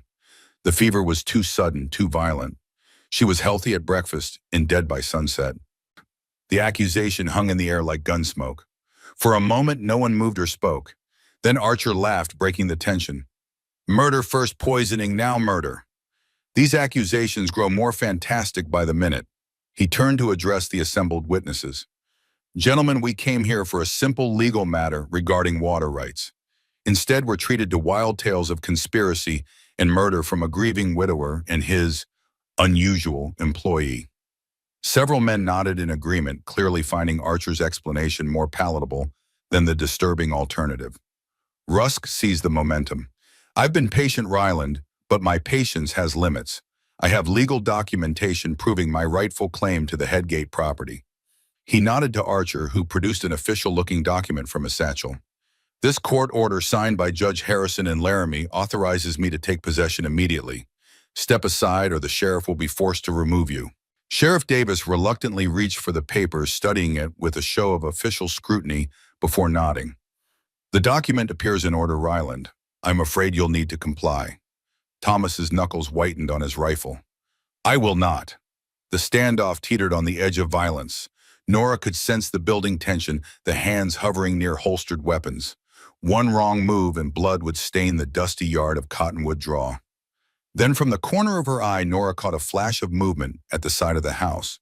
A small figure darted between shadows, moving with surprising stealth toward the barn. Emma. The child was supposed to be safely hidden beneath the floorboards. What was she doing? Nora needed to buy time. Before you enforce that order, Sheriff, she said, her clear voice cutting through the tension, I believe you should examine the evidence we've gathered regarding Catherine Ryland's murder. Evidence that directly implicates Mr. Rusk in a conspiracy that goes well beyond water rights. Sheriff Davis hesitated, clearly uncomfortable with the direction events were taking. What evidence? Catherine kept detailed records of her investigation, Nora explained, watching from the corner of her eye as Emma slipped into the barn. Medical notes, water samples, maps showing the precise locations where contamination occurred, all pointing to deliberate poisoning originating on Rusk property.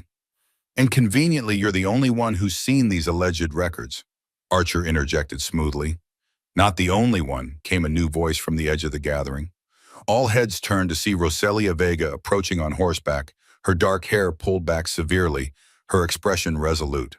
She rode directly up to the porch, positioning herself beside Thomas and Nora.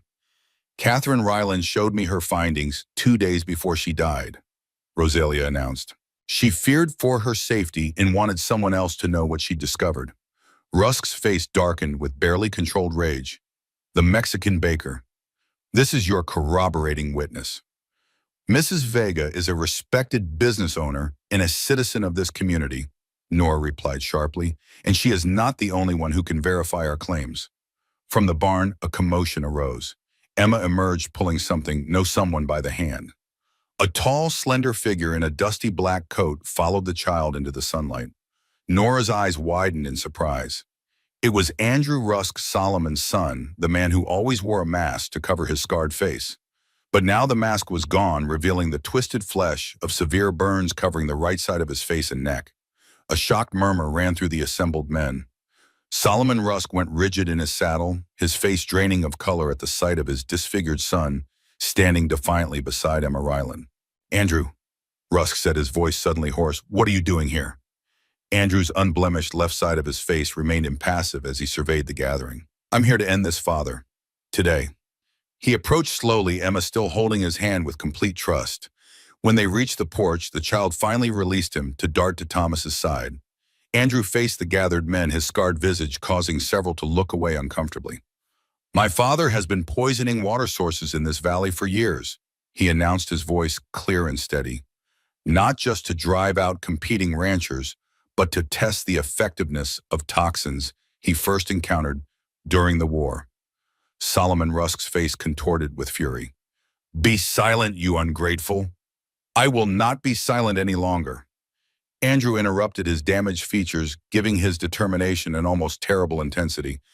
Catherine Ryland discovered the truth, and you had her killed for it, just as you've had others killed who stood in your way. The sheriff shifted uneasily. These are serious accusations, Mr. Rusk. They're more than accusations, Andrew replied. He reached into his coat and withdrew a leather journal, identical to the one Emma had shown Nora. This is Catherine Ryland's original medical journal. She gave it to me for safekeeping the day before she died, knowing I had reason to oppose my father's actions. He held the journal out to Sheriff Davis, who reluctantly took it. You'll find detailed records of at least 7 suspicious deaths over the past 3 years, Andrew continued. All individuals who opposed my father's land acquisitions, all presenting symptoms consistent with aconite poisoning. Solomon Rusk's composure finally shattered. You treacherous wretch, he spat. After everything I've done for you. Done for me, Andrew touched the scarred side of his face. You mean like this? The result of your experiments with chemical weapons during the war. I was 13, Father, when you decided to test your latest compound in our barn. You knew I was inside, but the potential data was more valuable to you than your own son's life. A horrified silence fell over the gathering. Even Archer seemed stunned by this revelation. Andrew turned to Nora. Mr. Blackwood, you corresponded with Catherine about the toxicological effects of aconite. Did you not? I did, Nora confirmed. She sent samples for analysis and described the symptoms she'd observed in affected livestock. And would you say these symptoms were consistent with the deaths of several ranchers in the area over the past few years? Deaths officially attributed to heart failure or sudden fever. Nora nodded solemnly. The symptoms Catherine described, dilated pupils, respiratory distress, numbness of the extremities, followed by paralysis and cardiac arrest, are hallmarks of aconite poisoning. They could easily be mistaken for natural causes by those unfamiliar with the toxin. Andrew turned back to Sheriff Davis. There's more, Sheriff. In the back of that journal, you'll find a map marking the locations where Catherine collected contaminated water samples, all on land controlled by my father upstream from neighboring ranches. The sheriff thumbed through the journal with growing discomfort, his weathered face paling as he absorbed its contents. Solomon Rusk had recovered enough of his composure to attempt damage control. "This is absurd," he declared, though his voice lacked its usual authority. "My son has harbored resentment against me since his accident. These wild accusations are merely his attempt at revenge." "They're not accusations, Mr. Rusk," Nora countered. "They're evidence. Medical evidence documented by a trained professional and corroborated by my own analysis." She turned to the assembled townsmen. "Gentlemen, you've been brought here to witness what Mr. Rusk hoped would be a simple legal transaction. Instead, you're witnessing the exposure of a conspiracy that has already claimed multiple lives, including that of Catherine Ryland." She fixed her gaze on Marshal Finch, who squirmed uncomfortably under her scrutiny. "Mr. Finch, did you know about the poisonings when you agreed to help Mr. Rusk pressure Thomas into surrendering his water rights?" Marshall paled, glancing nervously at Rusk. I didn't. That is, I was only told it was a legal dispute. And yet you participated in a scheme to lure Thomas into town yesterday, where he was assaulted by Mr. Archer and his men," Nora pressed. "I didn't know they planned to hurt him," Marshall protested. "Rusk said it was just to talk sense into him." His inadvertent admission hung in the air. Several of the townsmen murmured in disapproval, their loyalties visibly shifting. Rusk recognized the turning tide. His hand moved suddenly to his coat, withdrawing a small revolver that he pointed directly at Andrew. "Enough of this farce," he snarled. "My son is clearly deranged from his injuries. This woman is an imposter playing at being a doctor. And Ryland has always been obsessed with his water rights, inventing conspiracies to justify his obstinance." Sheriff Davis drew his own weapon, but hesitated, uncertain where to aim it in the rapidly deteriorating situation. "Put the gun down, Rusk," he ordered, though his voice lacked conviction. "I will not be dictated to by my inferiors," Rusk replied coldly. "I built this valley. I brought civilization to this wilderness. Everything I've done has been in service to progress." "Progress." Thomas's voice was deadly quiet. "Is that what you call murdering my wife, poisoning my cattle, threatening my child? Your wife was an interfering fool." Rusk snapped, his facade of respectability crumbling entirely. "She should have minded her own affairs instead of playing detective." The admission silenced the yard. Even Archer stared at his employer in shock at the implicit confession. In the momentary stillness, Emma suddenly darted forward, placing herself directly between Andrew and her father. Her small face was set with determination as she stared up at Rusk's gun. "Emma, no!" Thomas lunged for his daughter, but she was already beyond his reach. To everyone's astonishment, the child opened her mouth and spoke, her voice raspy from disuse, but clear enough for all to hear. "You killed my mama." The simple accusation, delivered in the clear voice of a child who had broken her silence after more than a year, struck Rusk like a physical blow. His gun hand wavered, uncertainty flickering across his face. In that moment of hesitation, Andrew moved with surprising speed, stepping in front of Emma and knocking his father's weapon aside. The gun discharged harmlessly into the air as Sheriff Davis and several townsmen surged forward, subduing the struggling Rusk. "You're under arrest, Rusk," the sheriff announced, newfound authority strengthening his voice, "for assault, conspiracy, and suspicion of murder." As Rusk was restrained, Archer attempted to slip away in the confusion. He didn't get far. Rosalia Vega smoothly intercepted him, the small derringer in her hand pointed unwaveringly at his chest. "Catherine was my friend," she said quietly. "You'll answer for your part in her death." In the aftermath, as Sheriff Davis and the townsmen secured Rusk and Archer for transport to the county jail, Thomas knelt before Emma, his hands trembling as he gently touched her face. "You spoke," he whispered, tears gathering in his eyes. "Emma, you spoke." The child nodded solemnly. "For Mama," she said, her voice still hoarse but growing stronger. "And for us." Thomas gathered her into a fierce embrace, his shoulders shaking with suppressed emotion. Over Emma's head, his eyes met Nora's, filled with gratitude and something deeper that made her heart skip a beat. Andrew Rusk approached them slowly, his uncovered face still drawing wary glances from the dispersing crowd. "I should have come forward sooner," he said, regret evident in his voice. "Catherine showed me her evidence months before she died. She knew I opposed my father's methods and thought I might help her expose him." He looked down, shame clouding his features. "But I was a coward. I feared him too much to stand against him openly." "Yet you befriended Emma," Nora observed. You protected her. Andrew nodded. After Catherine died, I watched over Emma when I could. I knew my father might target her next if he suspected she knew anything. A ghost of a smile touched his damaged face. She was never afraid of how I looked. She would leave me drawings under the cottonwood tree. Emma turned in her father's arms, regarding Andrew with solemn eyes. You're my friend, she said simply. The raw emotion that crossed Andrew's scarred features spoke volumes. He bowed slightly to the child, then to Thomas and Nora. Cottonwood Draw is safe now, he said. My father's influence is broken. I'll testify against him and Archer at their trial. He hesitated. With your permission, I'd like to continue visiting Emma occasionally. She's been a light in a very dark time. Thomas studied the younger man thoughtfully, then nodded. You saved my daughter today. You'll always be welcome here. As Andrew took his leave, joining Sheriff Davis to provide his formal statement, Rosalia approached the porch. She regarded Emma with a broad smile. Your mama would be so proud, Nina, she said warmly. Such courage in one so small. Emma beamed at the praise, then suddenly yawned, the excitement and emotional strain of the day catching up with her. I think someone needs rest, Nora observed, smoothing Emma's tangled hair. Thomas nodded in agreement. It's been quite a day for all of us. As he carried his drowsy daughter inside, Rosalia touched Nora's arm, holding her back momentarily. You found your place, the baker observed quietly. Catherine would have liked you, I think.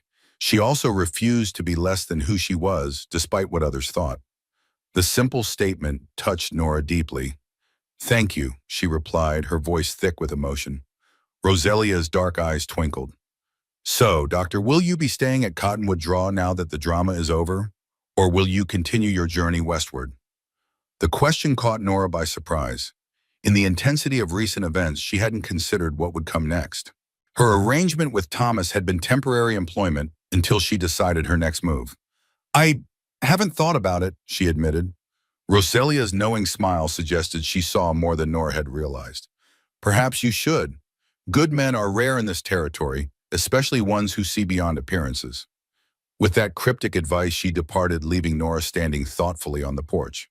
Inside, she found Thomas tucking Emma into bed, though it was only mid-afternoon. The child was fighting sleep, her newly rediscovered voice forming halting questions. Is the bad man really gone? She asked, eyelids drooping, despite her efforts. Yes, sweetheart, Thomas assured her. Sheriff Davis took him away. He can't hurt anyone anymore. And Dr. Nora, will she stay? Thomas glanced up, meeting Nora's eyes across the small bedroom. That's up to her, he said softly, but I hope she will. Emma's eyes closed at last, her breathing deepening into sleep. Thomas gently brushed a strand of hair from her forehead, then joined Nora in the main room, closing the bedroom door partially behind him. For a moment, neither spoke. The events of the day seemed to hang between them, too momentous for casual conversation. She called you Dr. Nora. Thomas finally observed a hint of a smile touching his lips. Children adapt quickly to new information, Nora replied, returning his smile. Faster than adults usually. Thomas nodded, moving to stoke the fire against the gathering evening chill. I owe you an apology, he set his back to her as he worked. When you first revealed your medical background, I doubted you. It seemed improbable. It is improbable, Nora acknowledged. Female physicians are rare enough. One with albinism is practically unheard of. Your skepticism was natural. Thomas straightened, turning to face her. Natural perhaps, but wrong. You saved this ranch today. You may have saved Emma's life, and you've helped her find her voice again. His eyes held hers steadily. I'm grateful, Nora, more than I can properly express. The simple sincerity in his voice warmed her more than the crackling fire. You gave me a chance when others wouldn't, she replied. That deserves its own gratitude. A comfortable silence fell between them. Outside, the sun was setting, painting the western sky in brilliant oranges and golds. Through the window, Nora could see the cottonwood tree silhouetted against the fading light, its leaves shimmering in the evening breeze. Will you stay? Thomas asked suddenly, his voice carefully neutral, despite the weight of the question. Not just as Emma's teacher or the ranch bookkeeper, but as yourself, Dr. Eleanor Blackwood. The question touched something deep within Nora, a longing she had suppressed for years beneath layers of practicality and resignation. to be herself again fully and without apology, to use her knowledge and skills openly. What would that mean? She asked cautiously. This territory barely accepts female teachers, let alone female physicians. It would mean practicing medicine again if that's what you want, Thomas replied. The nearest doctor is 2 days' ride from here. People in this valley need medical care, especially the smaller ranches that can't afford to send for help from Laramie. He took a step closer, his expression earnest. I've seen how you observe people noticing symptoms and conditions they themselves might miss. You were born to heal, Nora, and I think you've been hiding that part of yourself for too long. His insight struck her to the core. For years, she had suppressed her calling, accepting the world's judgment that her appearance made her unfit for the profession she loved. Yet here was a man who saw beyond that, who recognized her true nature despite her attempts to conceal it. And what about us? She asked softly. What would staying mean for this? She gestured vaguely between them, unable to articulate the subtle but undeniable connection that had formed. Thomas's expression grew thoughtful. I can't offer you the life you might have had in St. Louis, he said candidly. Cottonwood Draw is simple. The work is hard, the comforts few, but it's honest work on good land, and he hesitated, uncharacteristic uncertainty crossing his features.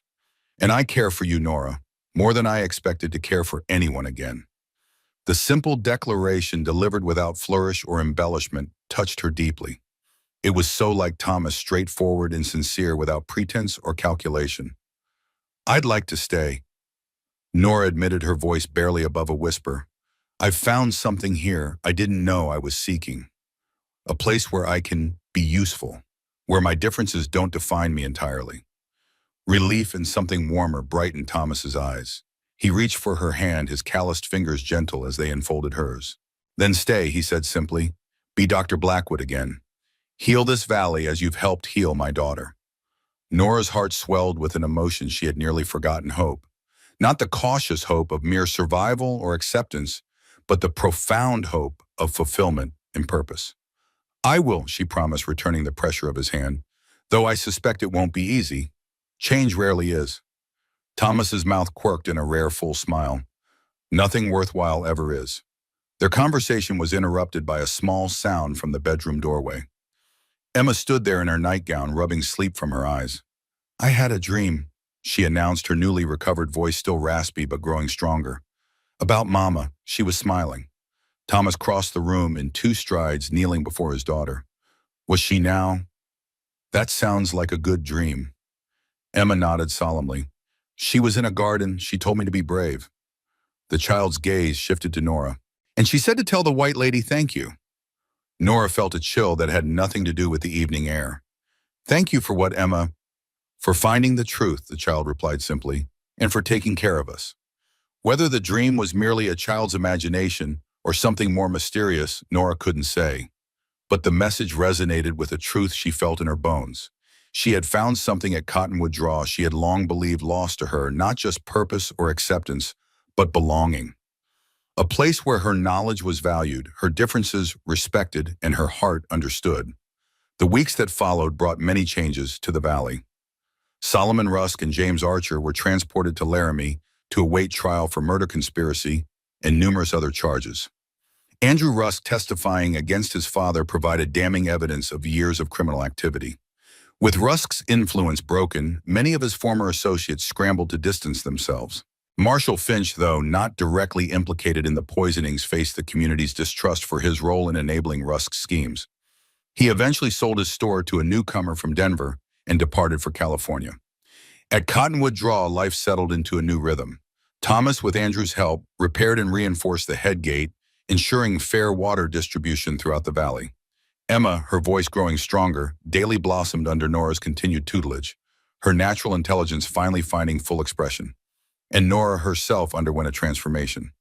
Word spread quickly of the lady doctor at Cottonwood Draw, and within a month, people began appearing at the ranch seeking medical attention.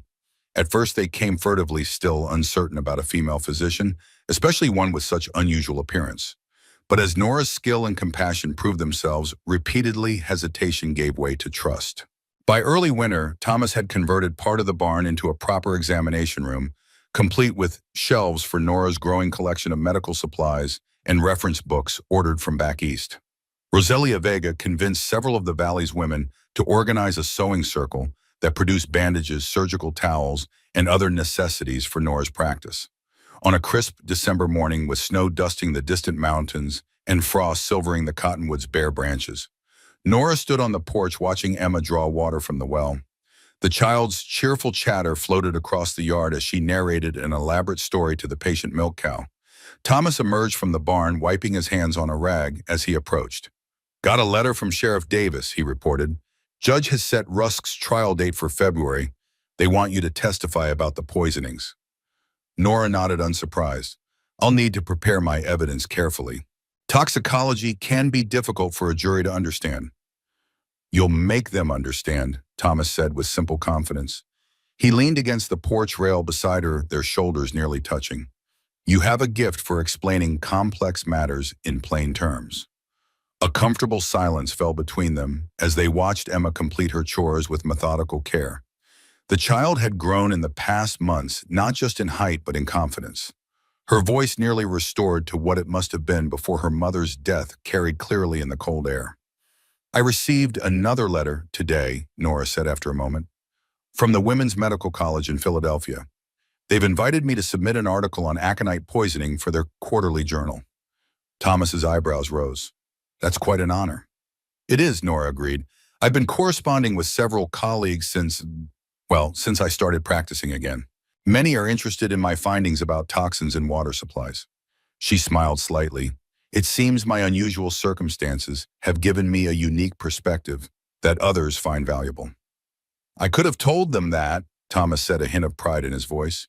He hesitated, then added, "Does this mean you're considering returning east to resume your academic work?" The question held no accusation, only a carefully neutral inquiry that didn't quite hide his concern. Nora turned to face him fully. "No," she said firmly. "My place is here now. I can contribute to medical knowledge from Cottonwood Draw as well as from Philadelphia. Better perhaps, since I'm seeing conditions firsthand that many urban physicians only read about." Relief flickered across Thomas's features before he could mask it. "I'm glad," he said simply. "Emma would miss you terribly." "Only Emma?" Nora asked, a rare teasing note entering her voice. Thomas's weather-lined face softened. "You know better than that." Their relationship had evolved gradually over the autumn months. Neither had rushed, both conscious of Emma's needs and the complex circumstances that had brought them together.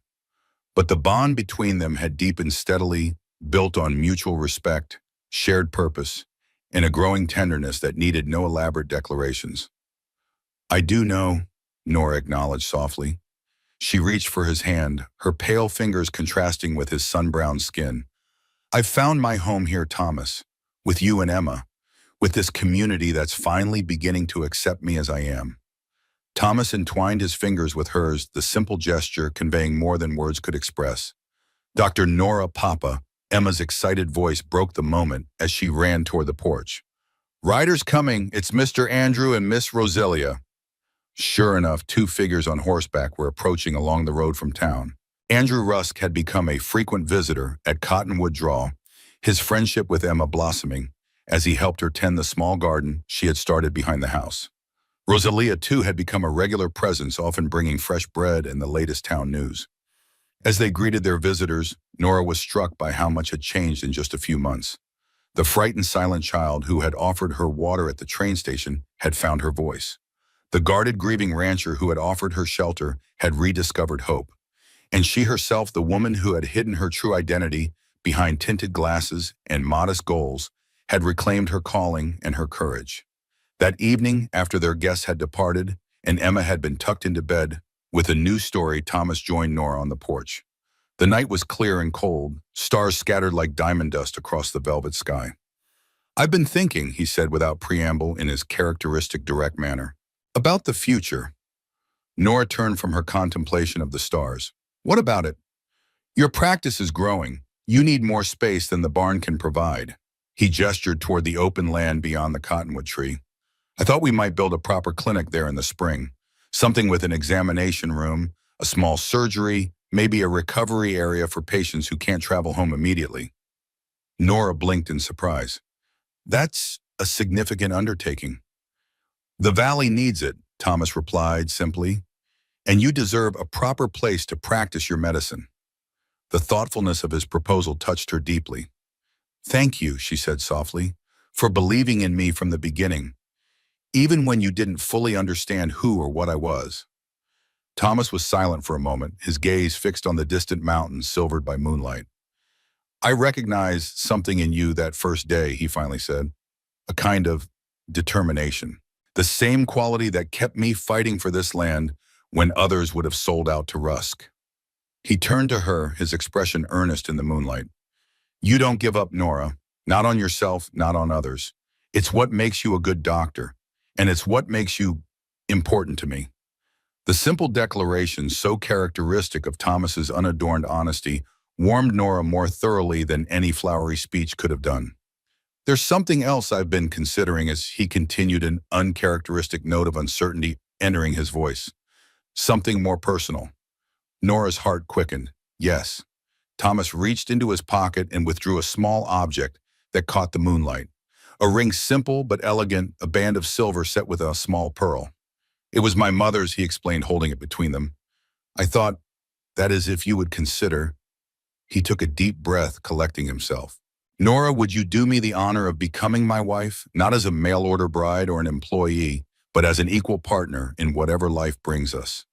Though she had begun to hope for such a moment, the reality of it still left Nora momentarily speechless. Emotions swelled in her chest, gratitude, joy, and a deep, abiding affection for this steadfast man who had seen her true worth when others had not. Yes, she said simply, her violet eyes bright with unshed tears. Yes, I would be honored to be your wife, Thomas. His relief and happiness were evident as he carefully slipped the ring onto her finger. It fit as if made for her. Emma will be overjoyed, he said, his voice roughened with emotion. She's been dropping hints for weeks. Nora laughed softly. Has she? I hadn't noticed. Not very subtle ones, Thomas admitted with a chuckle. She asked me yesterday if doctors were allowed to get married, and when I said they were, she suggested I better hurry up before someone else asked Dr. Nora. The image of Emma's forthright matchmaking made Nora's heart swell with affection for the child who had become so dear to her. Wise beyond her years, she murmured. Thomas nodded agreement, then drew her gently into his arms. In the silver moonlight, with the ancient cottonwoods standing sentinel nearby, they sealed their commitment with a kiss, tender, respectful, and full of promise. Spring came early to Cottonwood Draw that year. By late March, the first green shoots were emerging in Emma's garden, and construction had begun on the clinic Thomas had promised. The cottonwood tree, which had stood bare and dignified throughout the winter months, was budding with new life, its leaves catching the strengthening sunlight. On a perfect April morning, with the creek running full from melting mountain snows and wildflowers dotting the meadows, Nora and Thomas were married beneath the spreading branches of the old tree. Emma, resplendent in a new dress Roselia had helped her make, served as both flower girl and ring bearer. Her clear voice raised in joyful song as she preceded Nora down the simple aisle formed by gathering neighbors. Nora wore no veil, her pale hair arranged in an elegant knot adorned with spring blossoms. Her dress, a soft blue that complemented her unusual coloring, had been a gift from the women of the valley, many of whom had come to her as patients and remained as friends. As they exchanged their vows, Nora glanced at the faces surrounding them. Andrew Rusk standing tall and proud, his scars no longer hidden behind a mask. Roselia beaming with satisfaction at the match she had quietly encouraged from the beginning. Sheriff Davis representing the law that had finally brought justice for Catherine. And dozens of others whose initial wariness of the ghost woman had given way to respect for Dr. Blackwood. In that moment, surrounded by a community that had come to accept her not despite her differences, but with full acknowledgement of them, Nora felt a sense of belonging she had never known before. Here, in this wild, beautiful place, she had found not just purpose or acceptance, but home. As Thomas slipped a wedding band onto her finger to join her engagement ring, he whispered words meant for her alone. Thank you for bringing light back to Cottonwood Draw. Nora's violet eyes shimmered with joyful tears as she whispered in return, and thank you for seeing me, truly seeing me when others would not. Their kiss, witnessed by friends and neighbors beneath the ancient tree that had given the ranch its name, sealed a union forged through adversity and built on mutual respect, shared purpose, and deepening love. That evening, as twilight painted the western sky in shades of lavender and gold, the newlyweds stood on the porch of what was now their shared home. Emma had finally been persuaded to bed after hours of celebration, her excited chatter giving way to peaceful slumber. Happy? Thomas asked, his arm around Nora's waist as they watched the first stars appear. Completely, she replied, leaning into his solid strength. Though I still find it hard to believe sometimes how much has changed since that stormy evening at the train station. Life has a way of surprising us, Thomas observed. Not always pleasantly, but sometimes. He tightened his arm around her. Sometimes the surprises are better than anything we could have imagined. Nora smiled, resting her head against his shoulder. Indeed they are. As darkness settled fully over Cottonwood Draw, the cottonwood tree stood silhouetted against the star-filled sky, its new leaves whispering in the gentle night breeze. Like the tree that had witnessed generations of struggle and renewal, the ranch had endured its season of dormancy and emerged stronger, revitalized by new beginnings and unexpected grace. And Eleanor Blackwood Ryland, once shunned for her differences, had found that those same differences had led her to exactly where she belonged, to a place where her white skin and brave heart were equally valued, equally essential to the life she now embraced with open arms and profound gratitude.